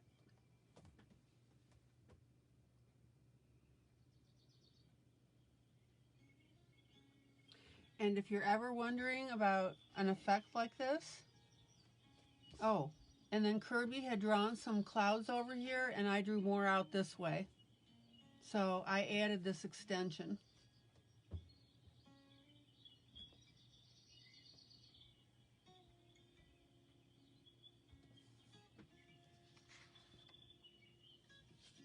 But if you want to get inspiration, just go to Google and Google a sunrise or a sunset.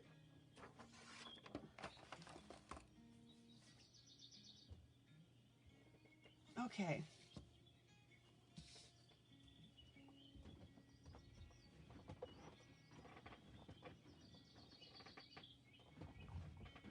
La-da-dum.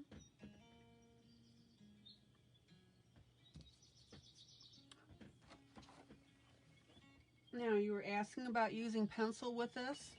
I'm going to take a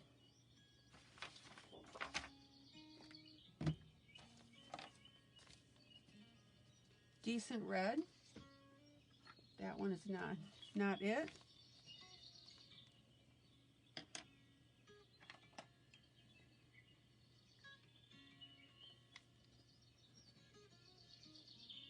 Yeah, Kirby encourages people.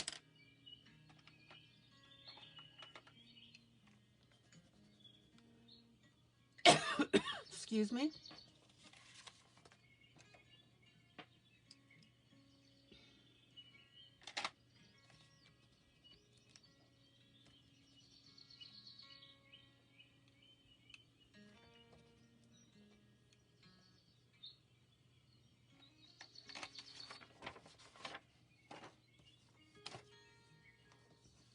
Now, I want that red to be a little more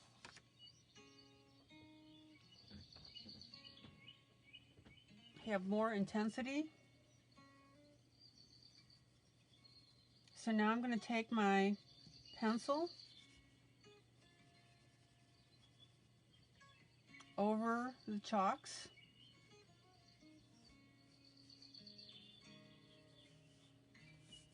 And just make that stick in there, stick out a little bit more.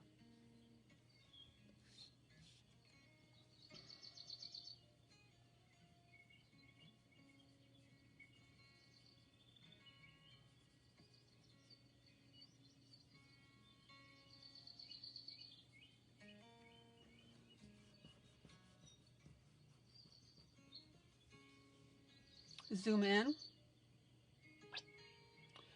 And on here, I'm going to go even darker red at the very bottom. And then lighten up a little bit as I come out. See how I added that little squiggle right there?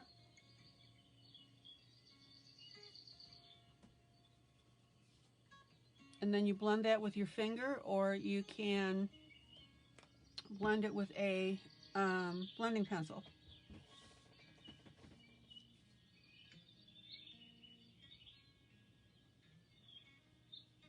Well, you should have seen how I altered that camel that he did standing in the water. I need to pull that out one of these times and show you guys how I did that. And it was not by just adding extra images like birds and stuff.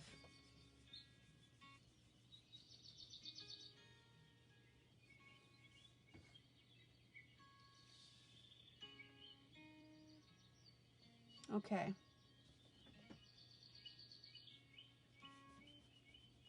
And I can't say this enough.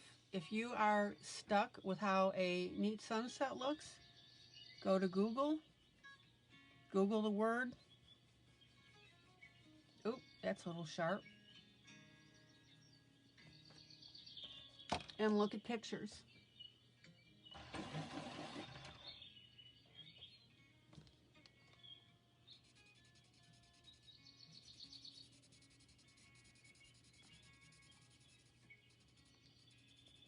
Now be careful when you blend on grayscale, because you really shouldn't.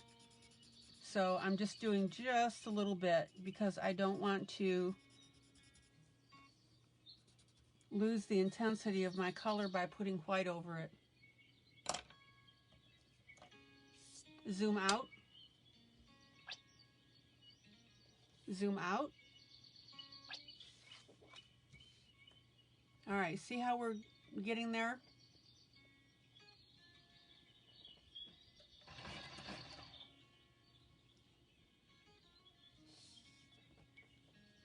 And if you want to add a little bit of red in your upper clouds, notice how I'm holding the pencil by the very end. Yeah, it's not my end that's freezing up. I took care of that with my modem and my router.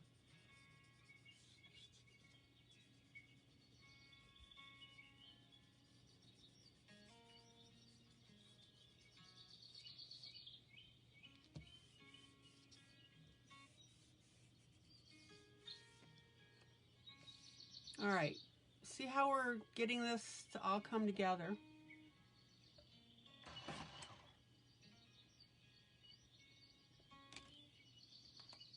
Okay, so this is where I would look at, I'd go to Google and look up pictures of barn silos.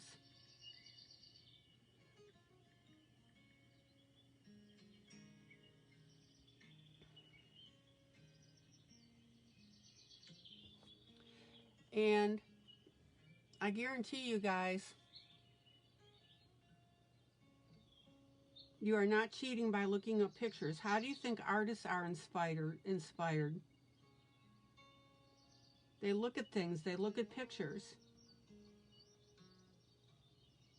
I'm not freezing up on this end, Lila, because I check it with my hand.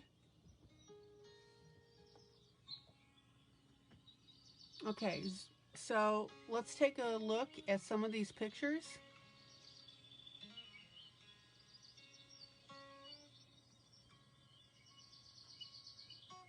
And here's a really good image too. Look at that one.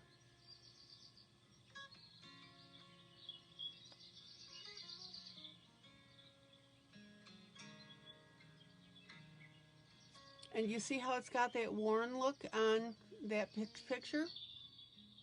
And then what I'll do is I'll go ahead and I'll take a screenshot of this.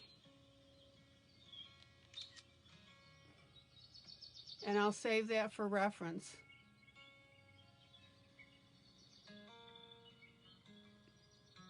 Here's a really nice inspiration for the sides of the house. Everybody see how I'm doing that too?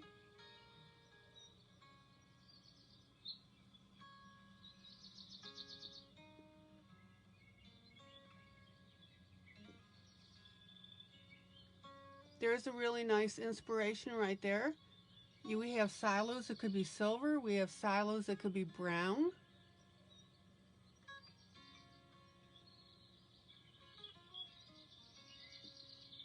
Okay, now these are more houses. I did do a search on silos, but it's coming out houses.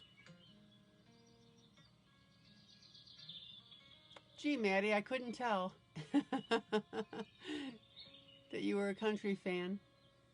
Okay.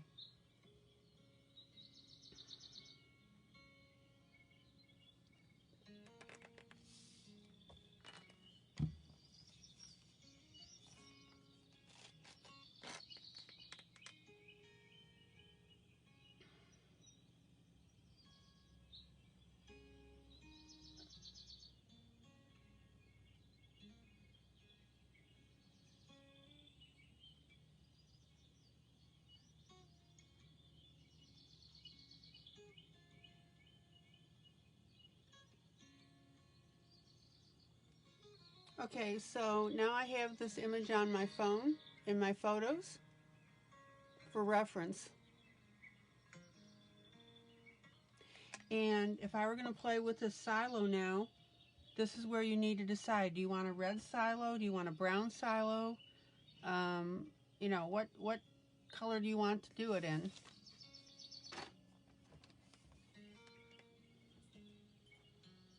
I think what I'm going to do, let me look at something else here.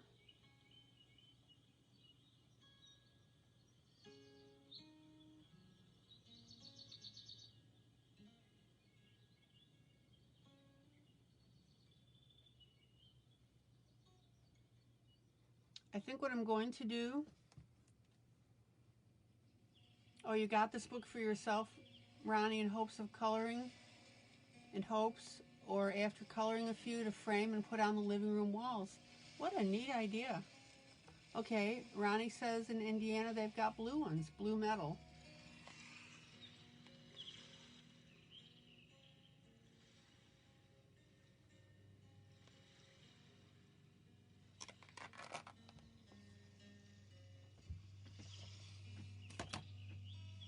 Okay, so let's play with this. Yes, yay.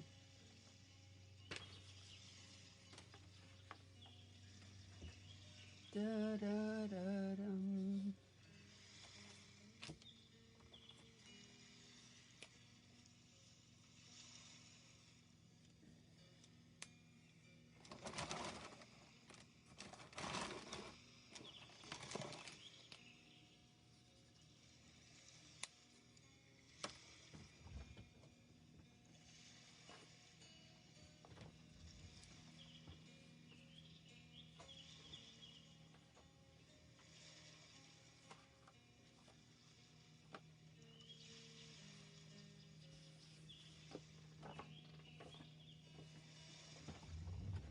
All right, I'm going to put a protective piece under this even though I'm on cardstock. And what I'm going to do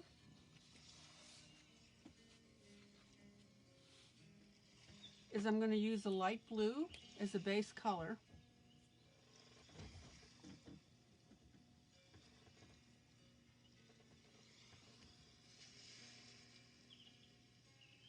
So I've got my markers here. Zoom in. Zoom in. Now, when you're putting marker over cardstock, right, marker over grayscale, you want a light color because you don't want to obliterate the gray that's underneath.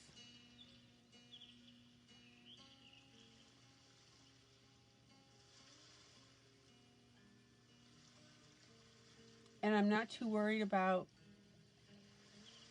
making sure that I cover this 100%.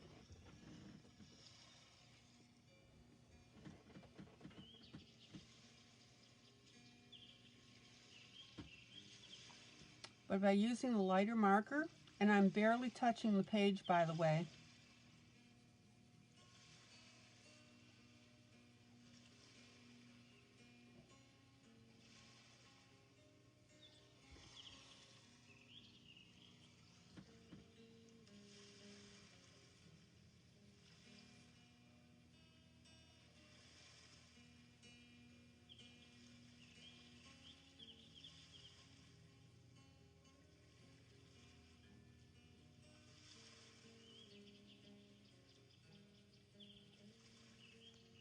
Zoom out.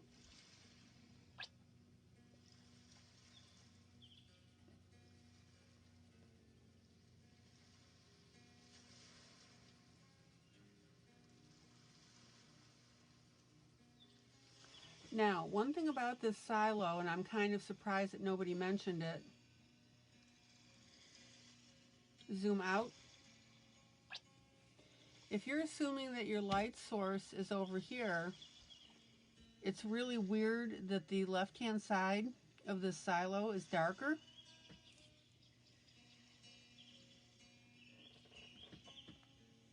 So apparently the main light source is to the right, and that's why this whole side here is lighter.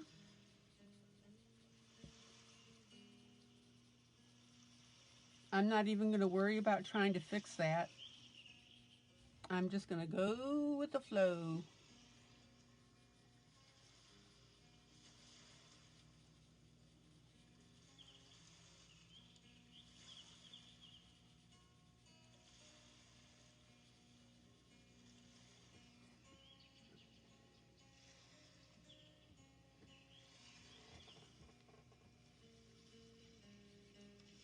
So these are water-based markers.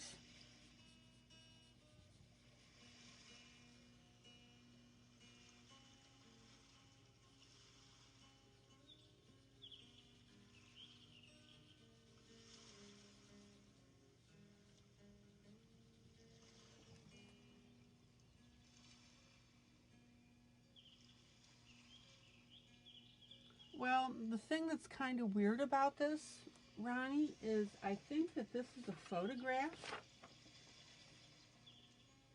It looks like it's a photograph, so I'm not exactly sure.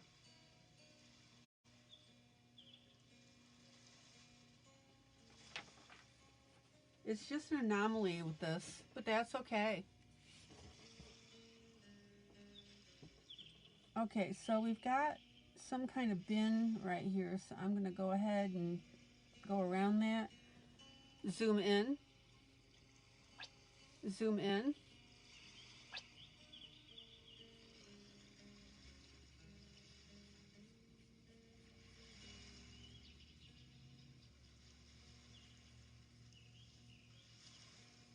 So I've got this opening here, I've got this on the side, so I'm not going to color that yet until I figure out what's going on.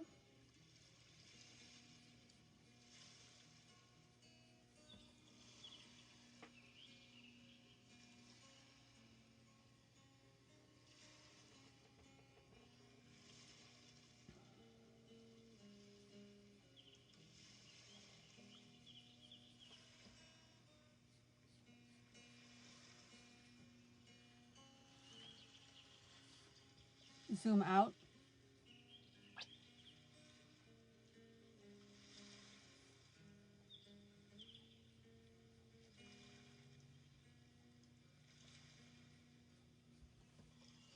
Isn't that beautiful? Zoom out.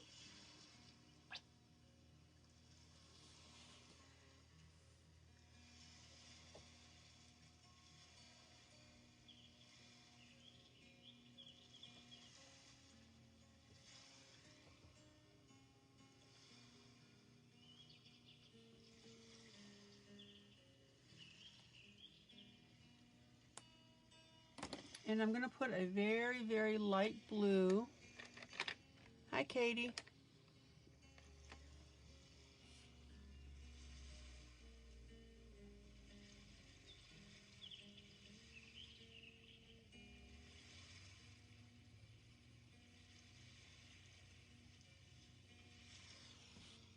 And I'm going to do this in pencil.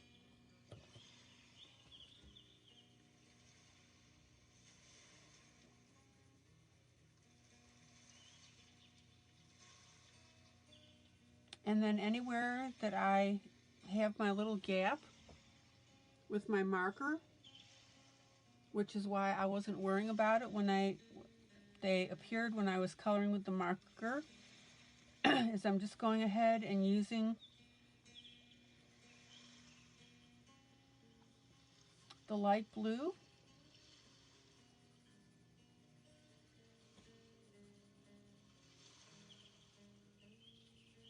and enhancing that marker.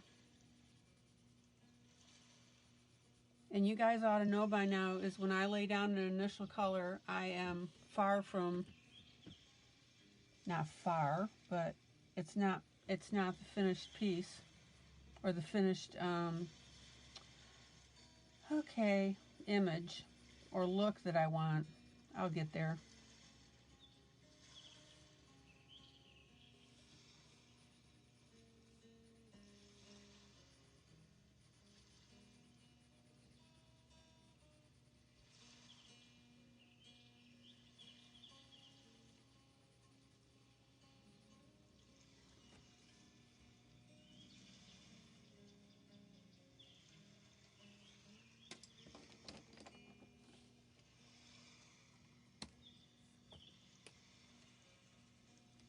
Now I'm going to go back with another blue. This is a slightly darker blue marker than what I used before. And I'm going to start enhancing my dark areas. Zoom in. It's too bad that Jeff isn't here to see this because he was learning about how to do this. But what I'm doing now is on these dark spots, I'm going ahead and putting my darker blue marker on it and smudging with my finger. And remember that smudge is an instantaneous push because you don't want that marker to soak in. And also remember that this has been treated with Krylon, the fixative spray.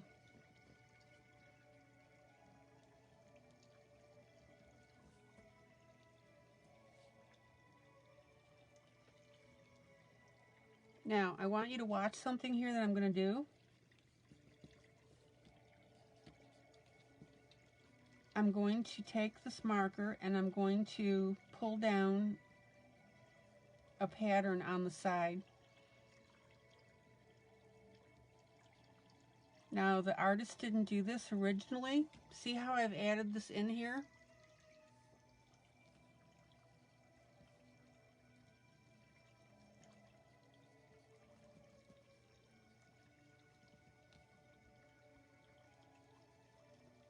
I don't want you to suspend your coloring brains because you're doing grayscale.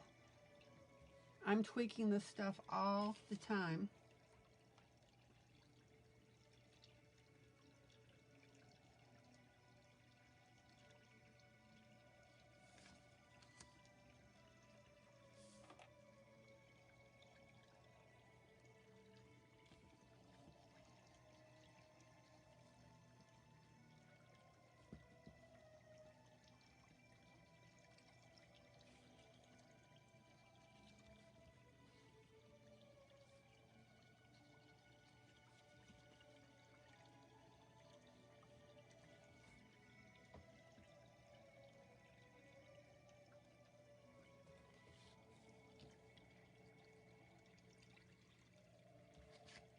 So I'm doing a combination of following where the artist did the darker gray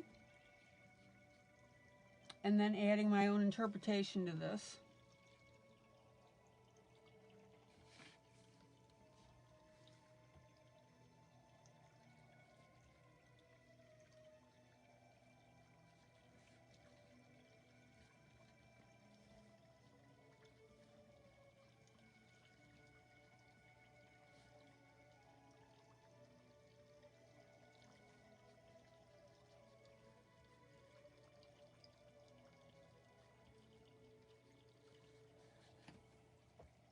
Now you don't want to get in too much of a pattern with that.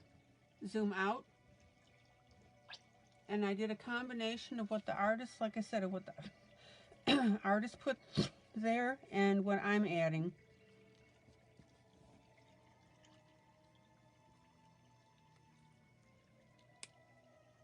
And then I'm going to go back with my blue, with a blue, and this is in pencil, not the marker. Remember, I put down the marker color originally. Zoom in. And now I'm going to go through and I'm going to transition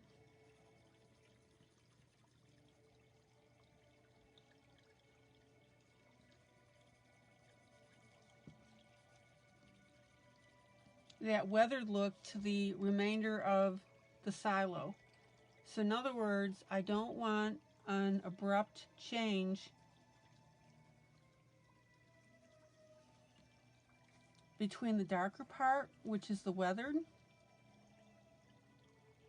and the other part of the silo. And that's where you just need to balance this. You're blending it together.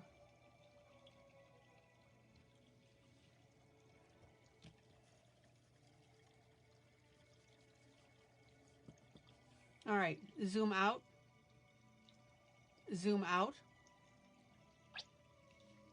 So this is what I want you to see.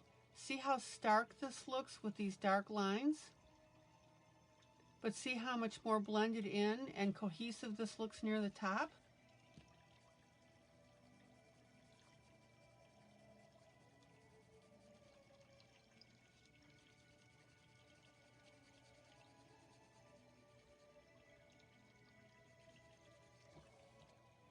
You don't ever want stark changes. Thank you, Wanda. I'm glad the silo looks good.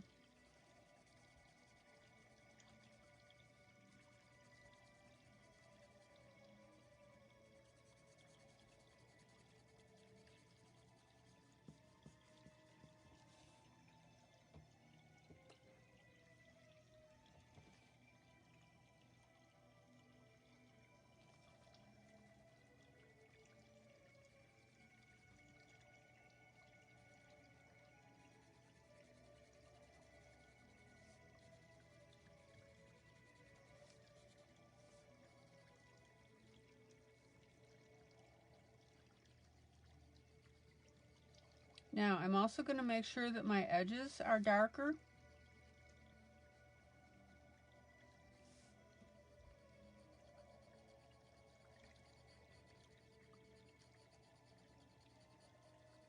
And I'm going to blend that in as well.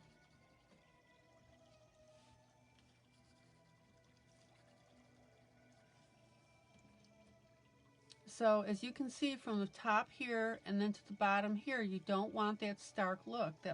It just looks wrong.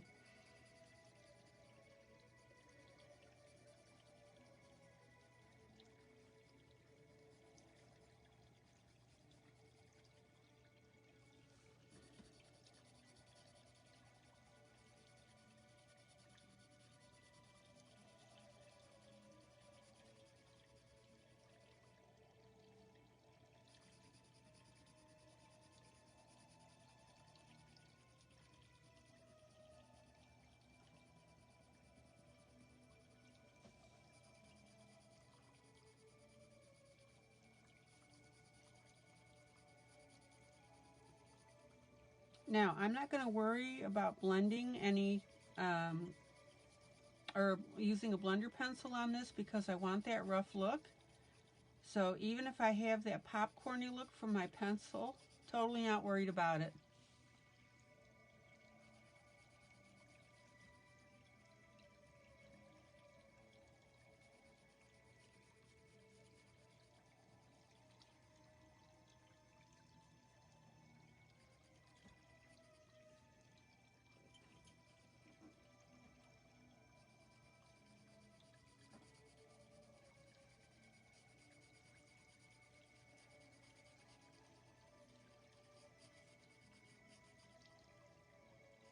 And then this blue that I'm using over here to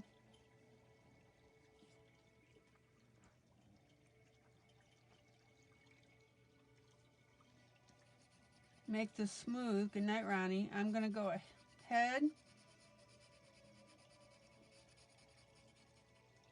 and go up this left hand side.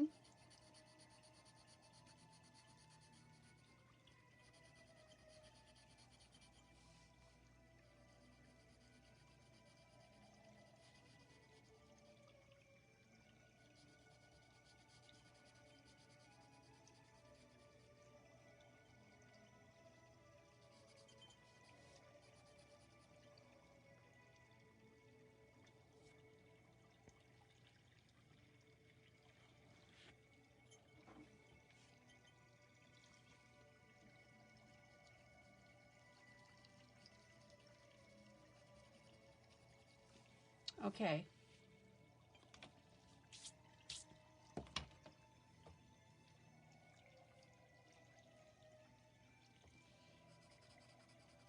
And remember guys, any area here, hi Shantea, any area here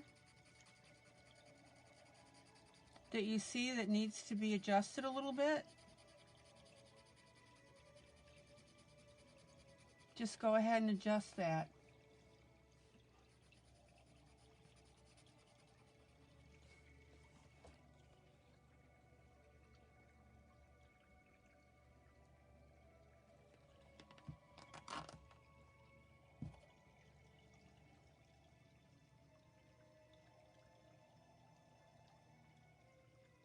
I'll have to take a look, Stephanie.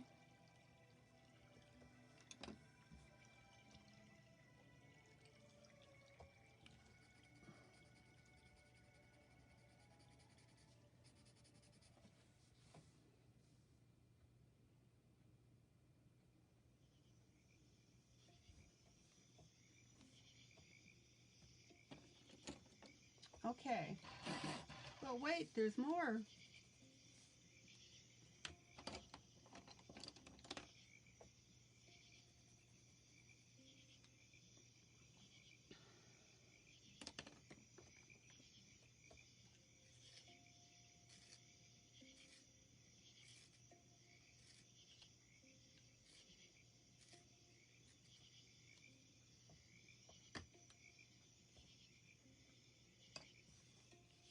So now what I'm going to do, zoom in, zoom in, zoom in, is I'm going to go ahead and pop some brown in here.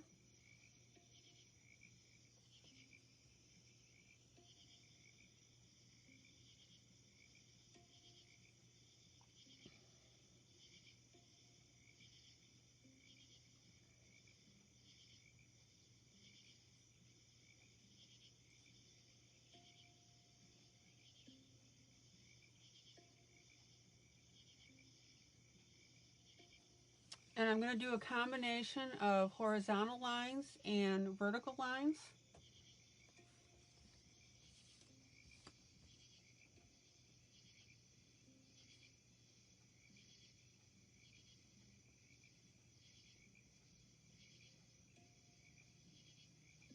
And we'll get some rust going here.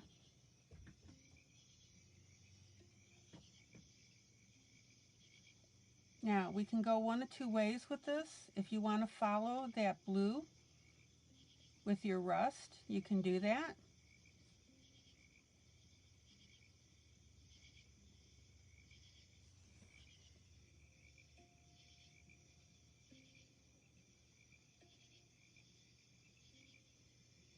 But again, I don't want you to fall into a pattern. For example, when I add this rust and I've got my horizontal lines, I'm not going to make the brown go all the way across on every single cross joint.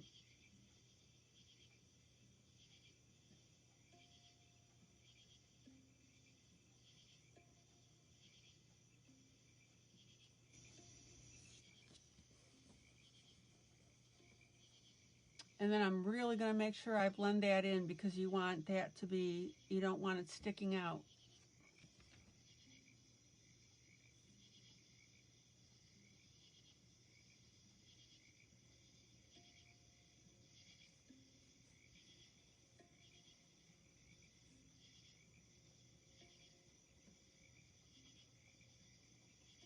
Anybody have any questions about this?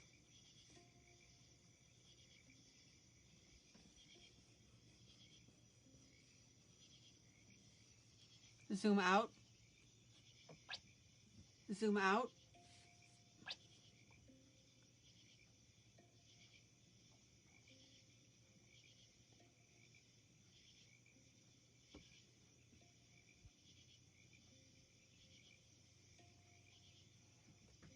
Zoom in.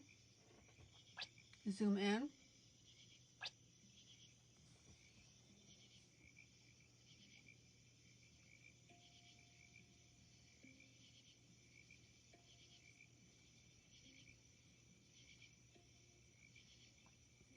And again, be very, very careful that you don't get into a specific pattern, all the way down. You don't want your piece to look contrived, you want it to look natural.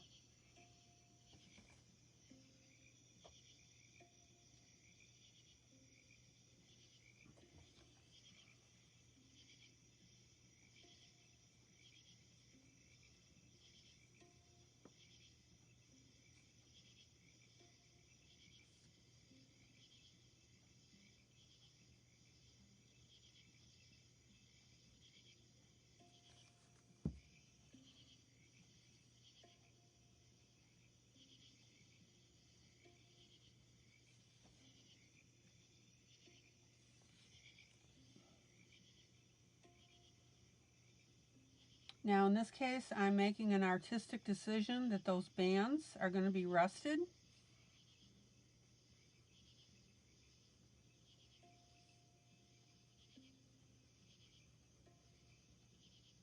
So I'm going to go ahead and do them in brown.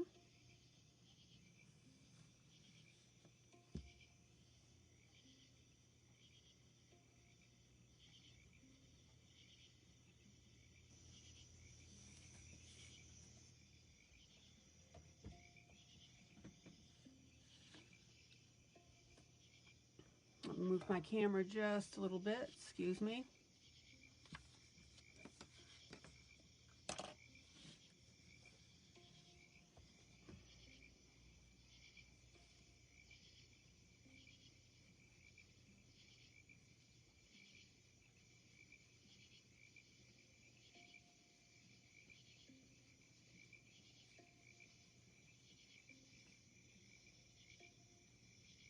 And as we get closer to the bottom, the rust bands look like they're closer. So I'm going to go ahead and merge together some of those.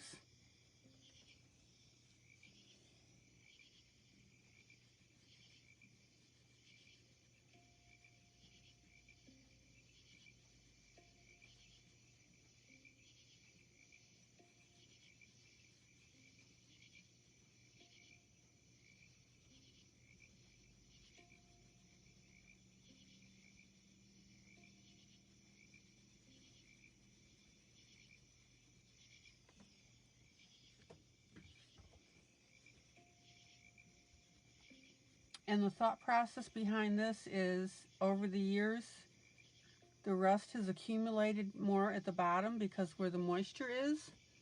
Zoom out.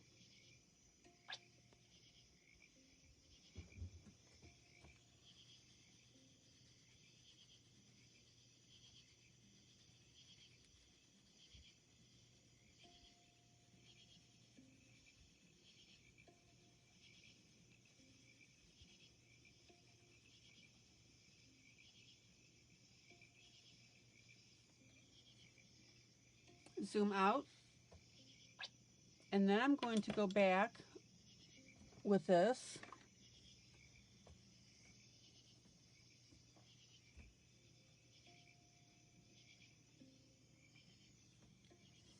and I'm going to zoom in, zoom in, zoom in. I'm going to enhance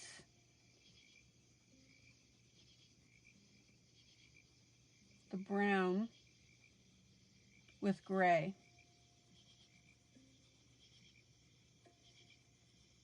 And this serves two purposes. It blends in my brown,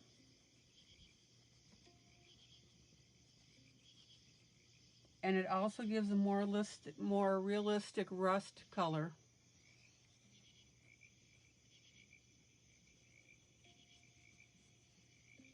And what I would encourage you to do is go to Google and Google the word rust. You could even go so far as to do rust on a silo.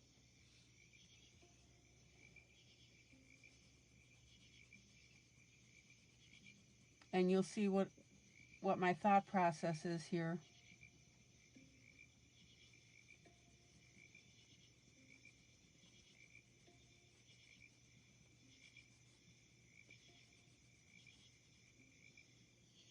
All right, missed a band.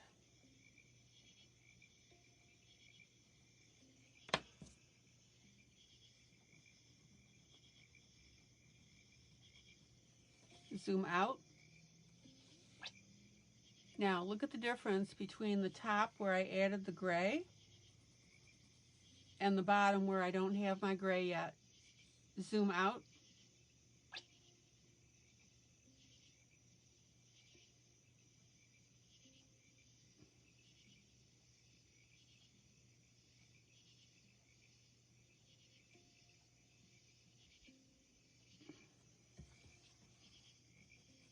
Zoom in.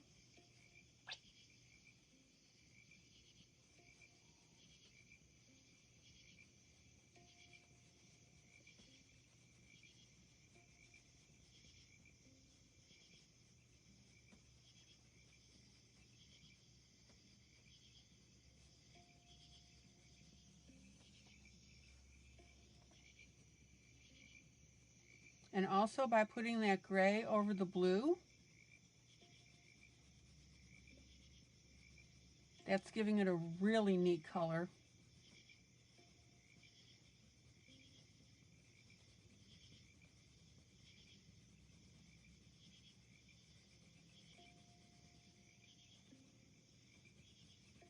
Don't forget to turn your pencil when you're coloring larger areas like this.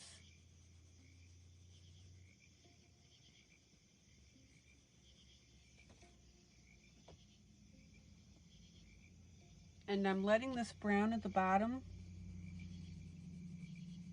mush in together with the gray.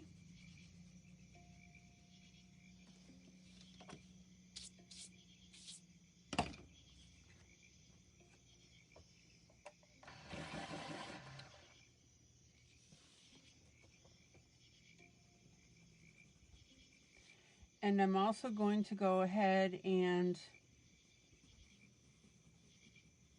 do the same thing on this side. Now, let me finish the rings. So we've got some consistency here. And again, I'm coloring the ring and then I'm letting the rust drip down a little bit with the brown. But what I want you to see is the gray is muting that brown.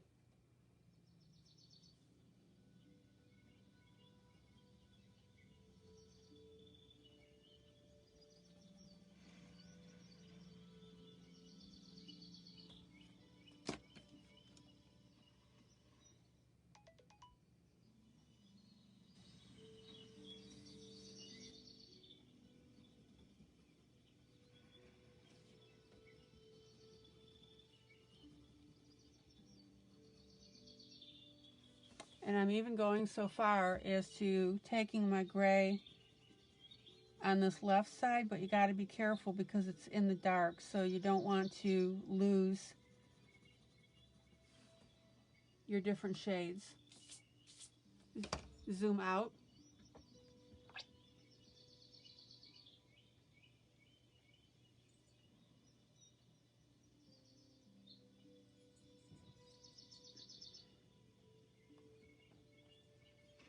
Now, one thing that I've noticed is I've got this coming down here and it goes over and then goes this way, so it kind of looks zigzaggy, and I'm not 100% on that look. So I'm going to go ahead and blotch this rust a little more.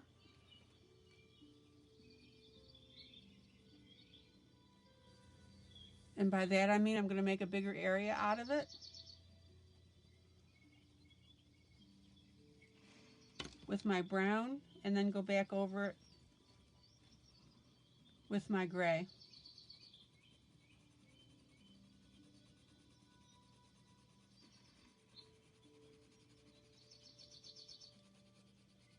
And then I'm going to go over my whole tank with this gray.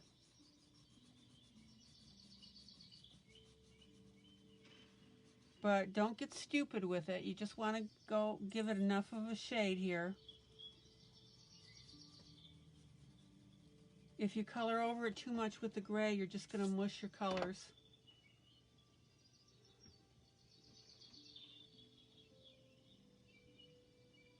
Okay.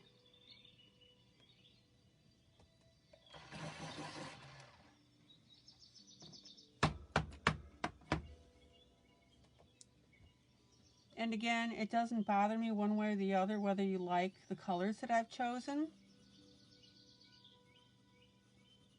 But because what I want you to see is the process.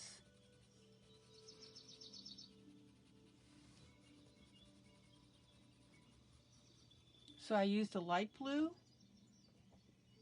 and then the darker blue, and then the brown for the rust, and then the gray. Anybody have any questions or comments?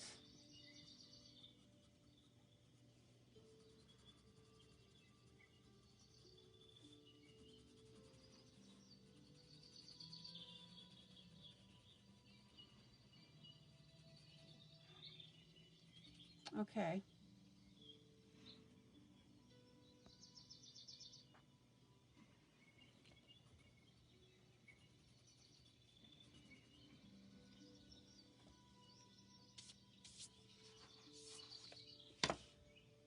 All right.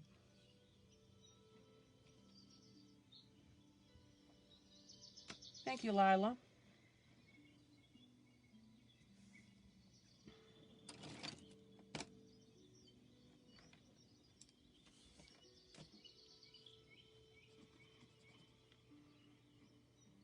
Now, one last little touch that I'm going to do is I'm going to take a very dark blue,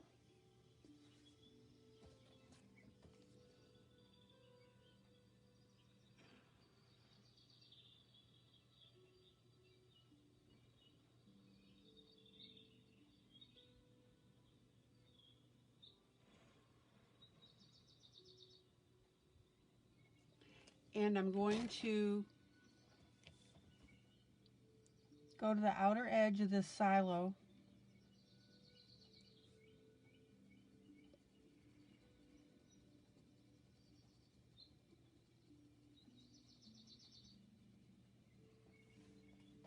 Zoom in,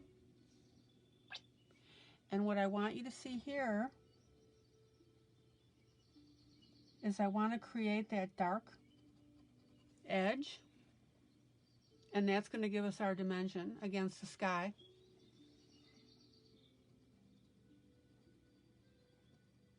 Now notice how this silo curves, so I'm going to go ahead and emphasize that.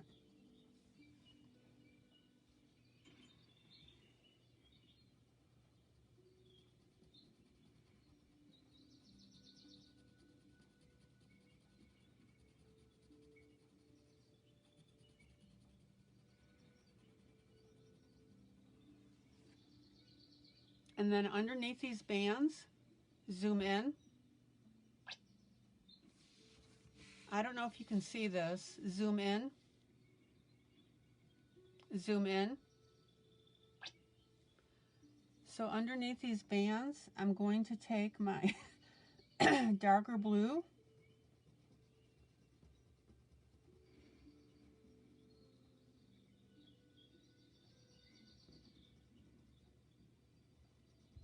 and then I'm going to come down a little bit. So I'm going to blend that in.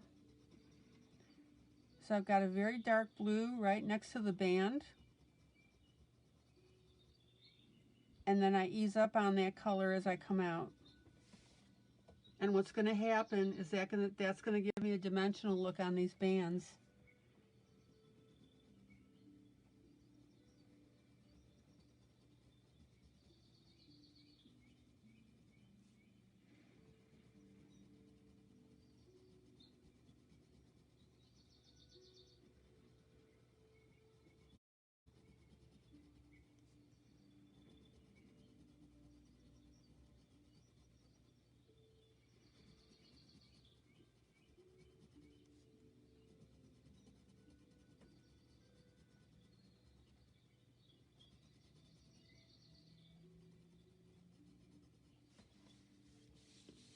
Zoom out. Zoom out. Everybody see the difference now, how that looks like these bands are popping out as opposed to down here?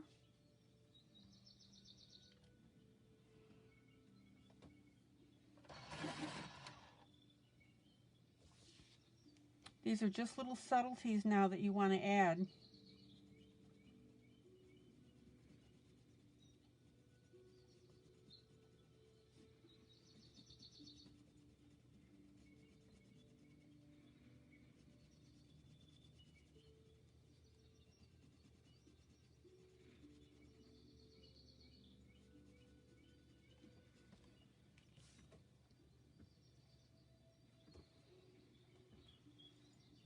So what we're ending up with is a pretty dirty looking silo that looks great.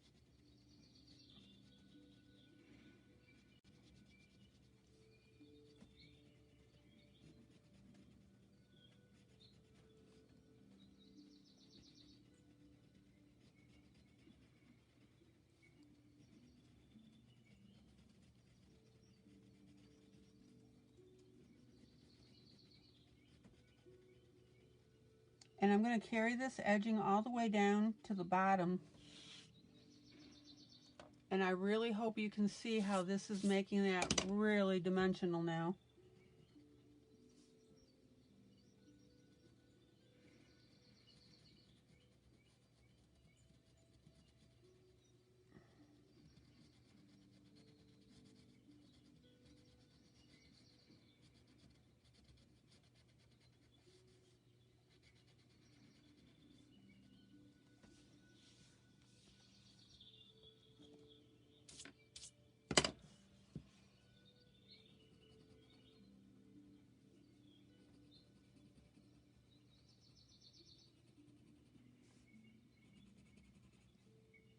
And as I'm doing this edge, I'm really making it a point to turn my pencil to keep my sharp edge.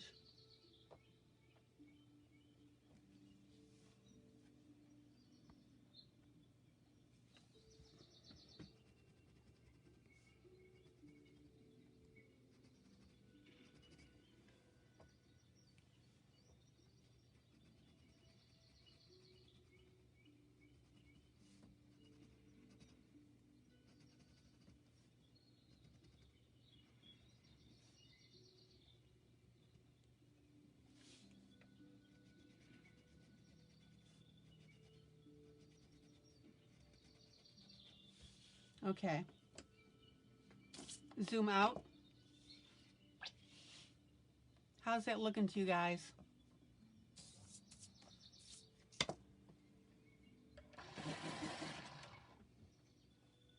Questions, comments, contributions?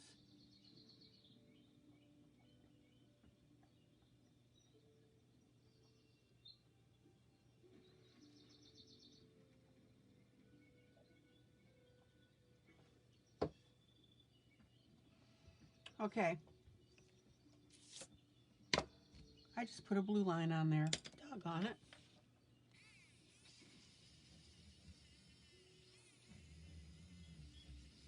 I really need to quit erasing things with a pencil in my hand. Okay. Now, one more little thing that I'm going to do. But wait, there's more. Zoom in. Is I'm going to go through and add a little bit of blue to these lines here. Now, what I want you to notice, I'm just doing it in spots. I'm not doing it all the way across.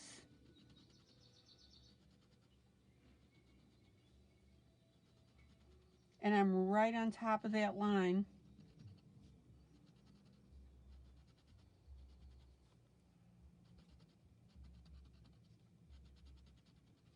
And now that's making my shingles pop out as well.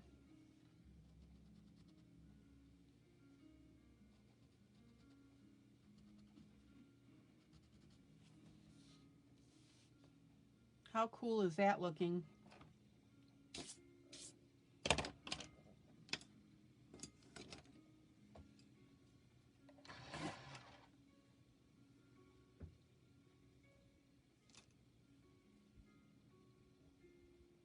I'll get there, Lila. Just give me a minute. Okay. So now I'm going to go through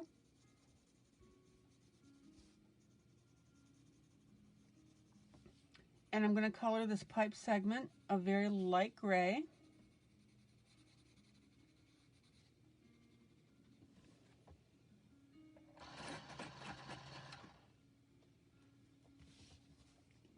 And then what I'm going to do on that is I'm going to take my same pencil and I'm going to outline that edge with it being darker.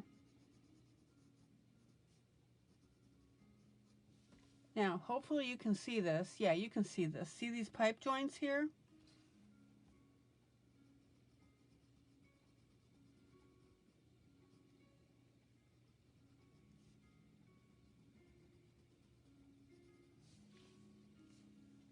And also what I want you to see, zoom in,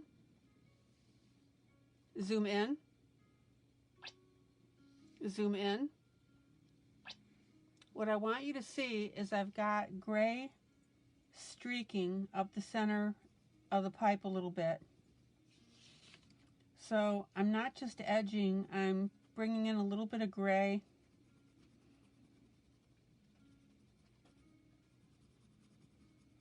On that pipe itself, and that's giving that a weathered look.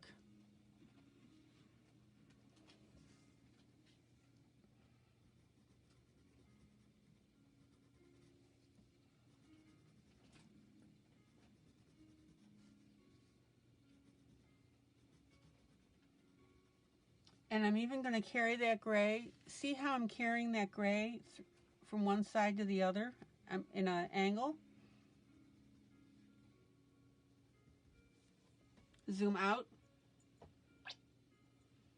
Now, I'm not going to worry about the joints because if I put any color in there, I'm going to lose my joints. So I'm just going to leave those just like that.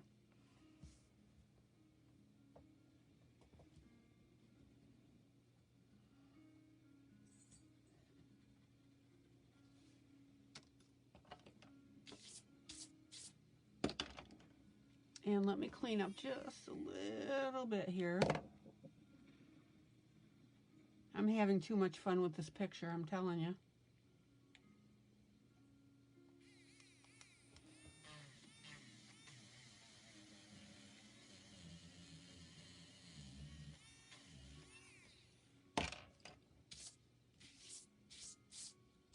Zoom out. Zoom out. Cool beans. And notice that my rust doesn't look like patterned anymore because I splotched it here in the center. Remember, it went down this way, this way, this way. No, so I had to splotch that. Okay, so I'm going to change something on the dome.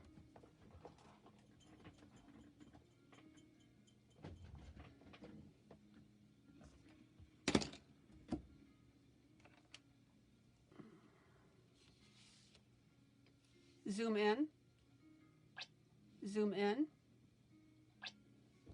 So I initially started this with a blue, and I'm going to carefully take that off.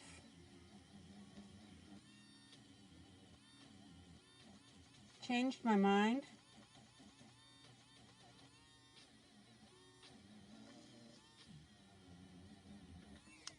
And again, test your paper as to what you can erase. These inks on this paper, my Hewlett Packard, I mean, they work beautifully.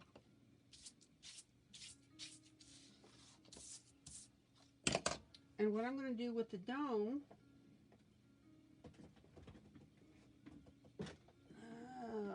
okay, let's see here.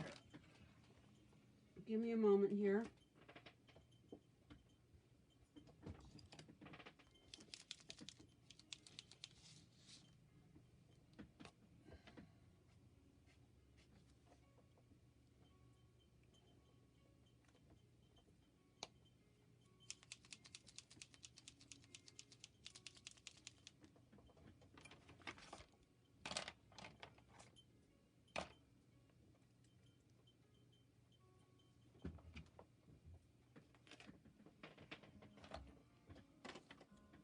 Bear with me.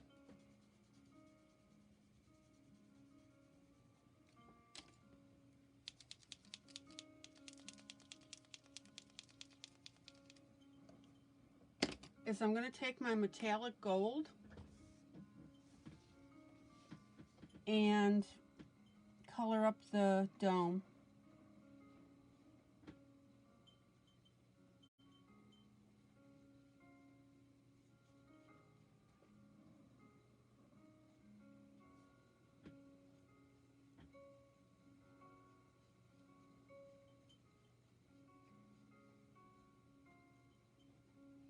Now, the reason this will look really cool is because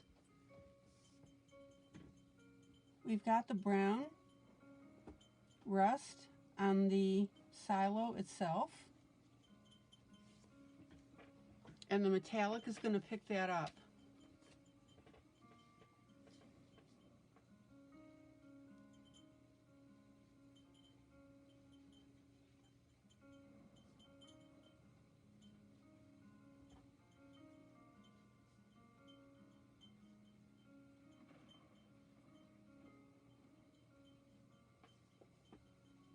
Okay, we've got a hatch right here. This is a little tricky.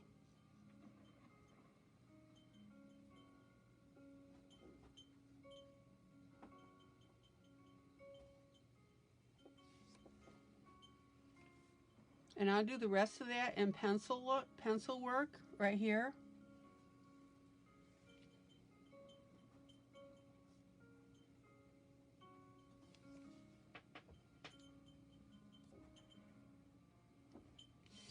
And I want to round off that top a little more because it got wonky when I did my vertical lines. So you want to round that, or I should say I need to round it.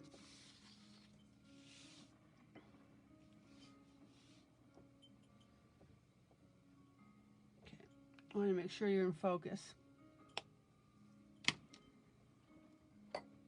And then what I'm going to do is take my black pen and reconstitute these lines.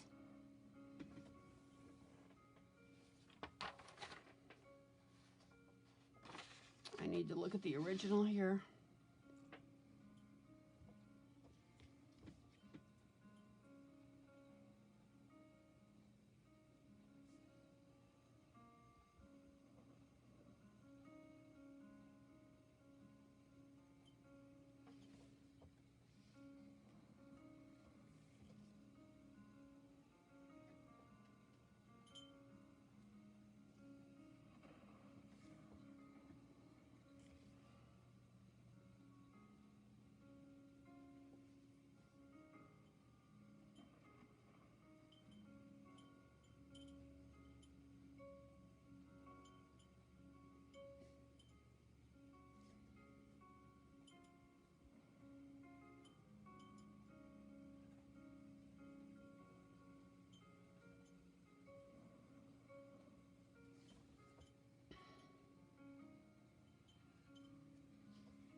And then when that dries, I'm going to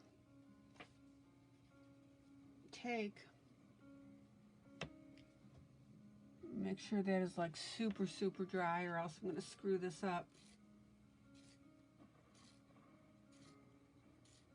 Is I'm going to take my brown pencil and very carefully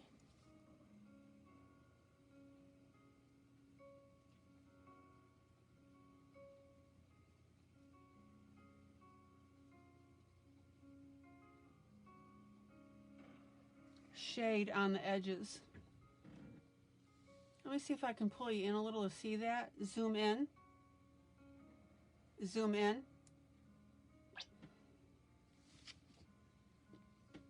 So I got to keep you up close so you can see this. Now you have to have a light touch when you do this, because you don't want to pull up your metallic. And actually, I'm probably doing this a little sooner than what I should, but I'm getting away with it.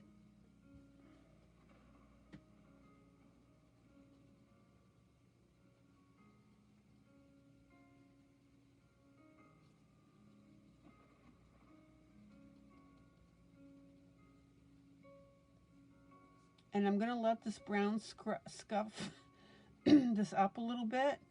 And in fact, I'm going to carry this brown down just a little bit.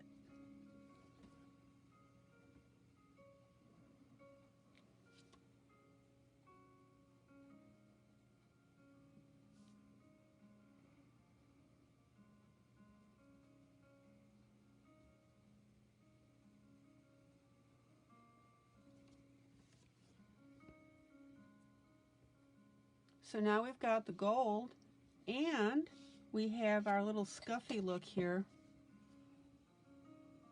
I'm going to pull, yeah, there we go. And I'm going to go ahead and use my brown over here just to even up this line.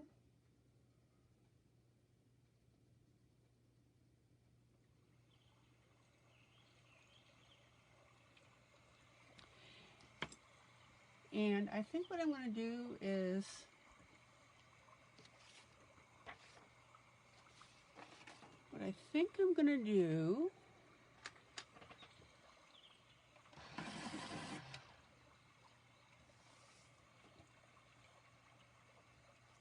use a very light gray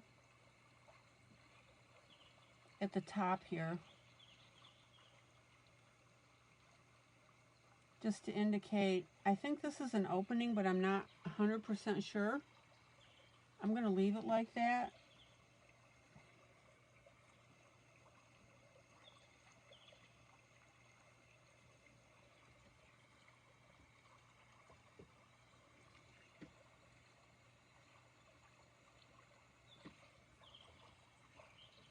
And then where these lines are here, I'm just going to muddy that up just a little bit,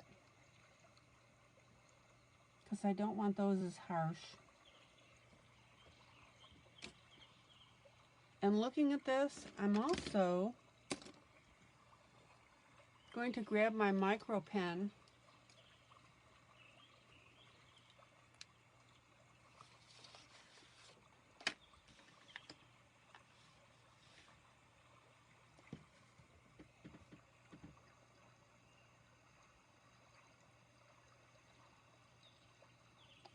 and I'm going to highlight this a little bit. These are the joints.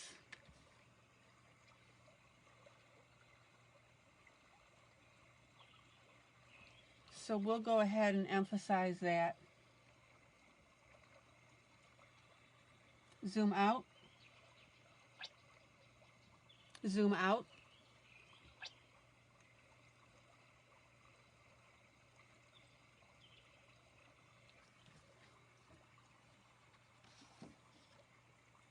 Cool beans.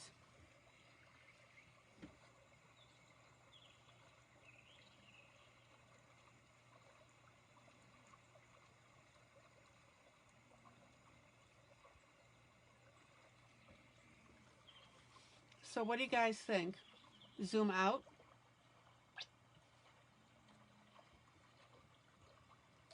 yay, nay, or neutral, or yay.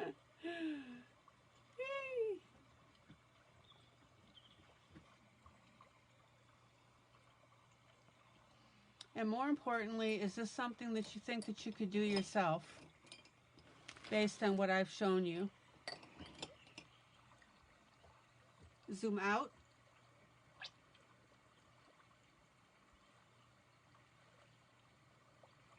Questions, comments?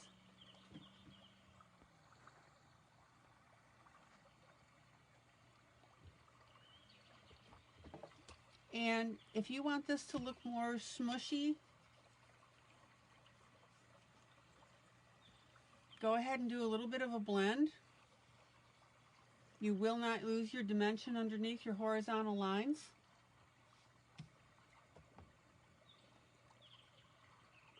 You want me to highlight the dome? With what, Wanda? Maybe a white acrylic pen?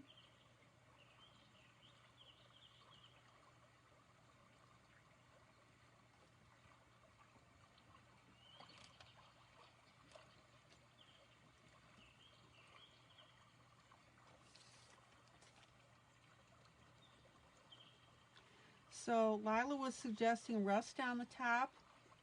So I did a version of that by doing the gold.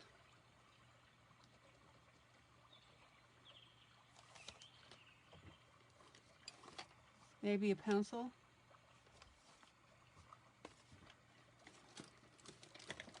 Oh, let's see. Zoom in. Zoom in.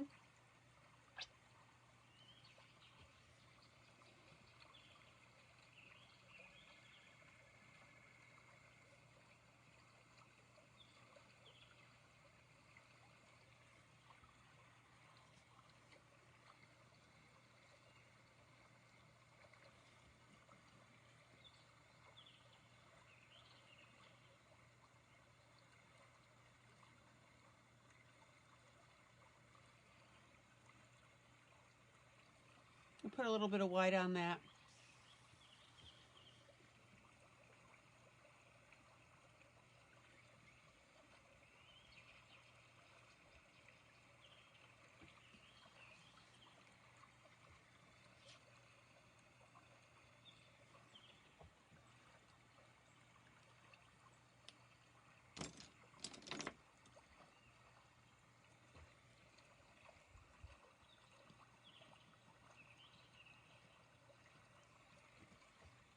And I was able to scrape off a little bit of that metallic that got into the blue. Zoom out. Zoom out.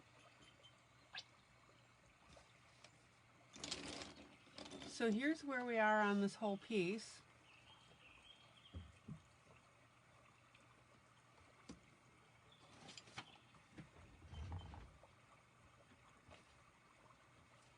And I'm pretty happy with it so far. Now where's the grain? Yeah. In the fields.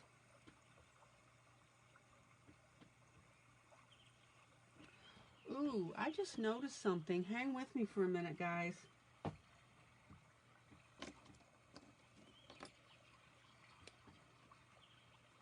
Zoom in. Zoom in. Zoom in. So we've got a little, this building right here apparently is on the back side with the way to enter the silo.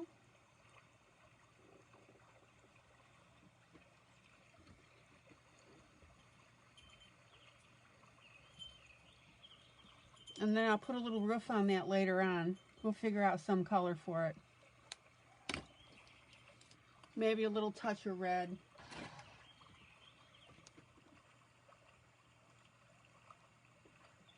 And then a little bit of brown on top of that.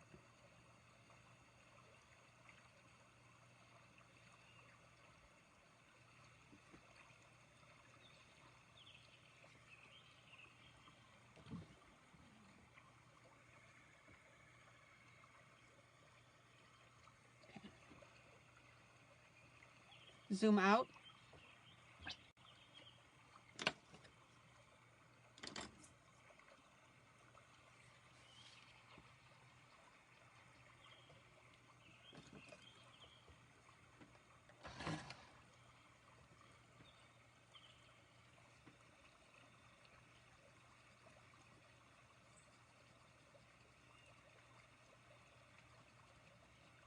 And then just a little shade of blue.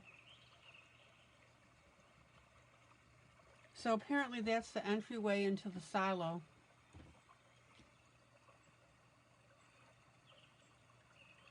I kept seeing that and I couldn't figure out what it was. I'll make it part of it. Zoom out. So there you go. There's my version.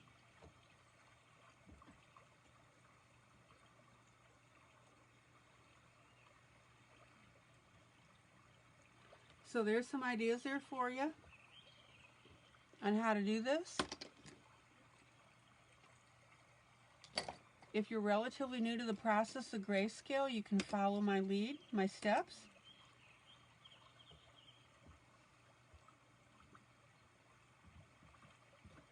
But you know what I always say, guys, is make it your own, right?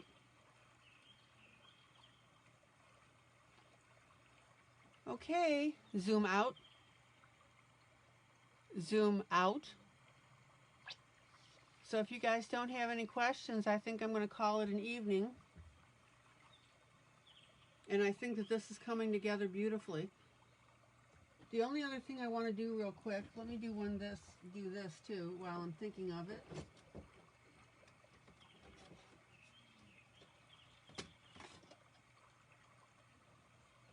Is I want to go ahead and use one of my narrower pens.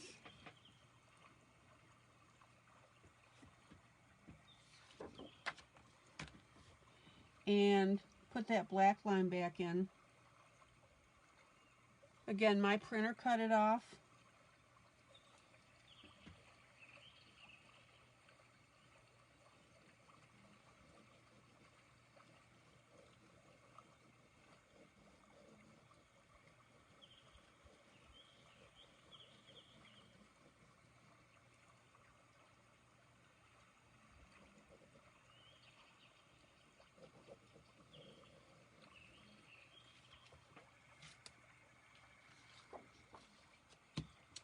I'll make that a little thicker, but I don't need to do that now. I don't want to hold you up.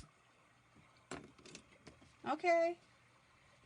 Well, that's it for now, guys. I'm going to call it an evening. I hope this helped you. I hope it gave you some ideas. I hope you learned something.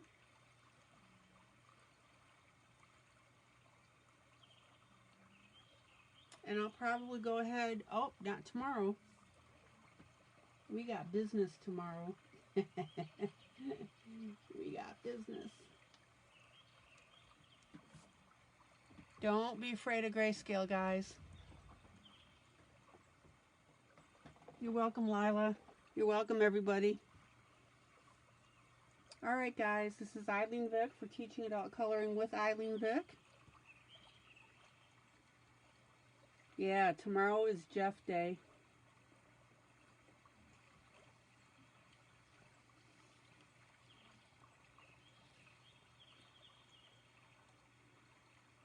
And I will see you guys tomorrow. Have a great rest of the evening and relax. All right, guys. Joyous, joyous coloring. As always. Bye.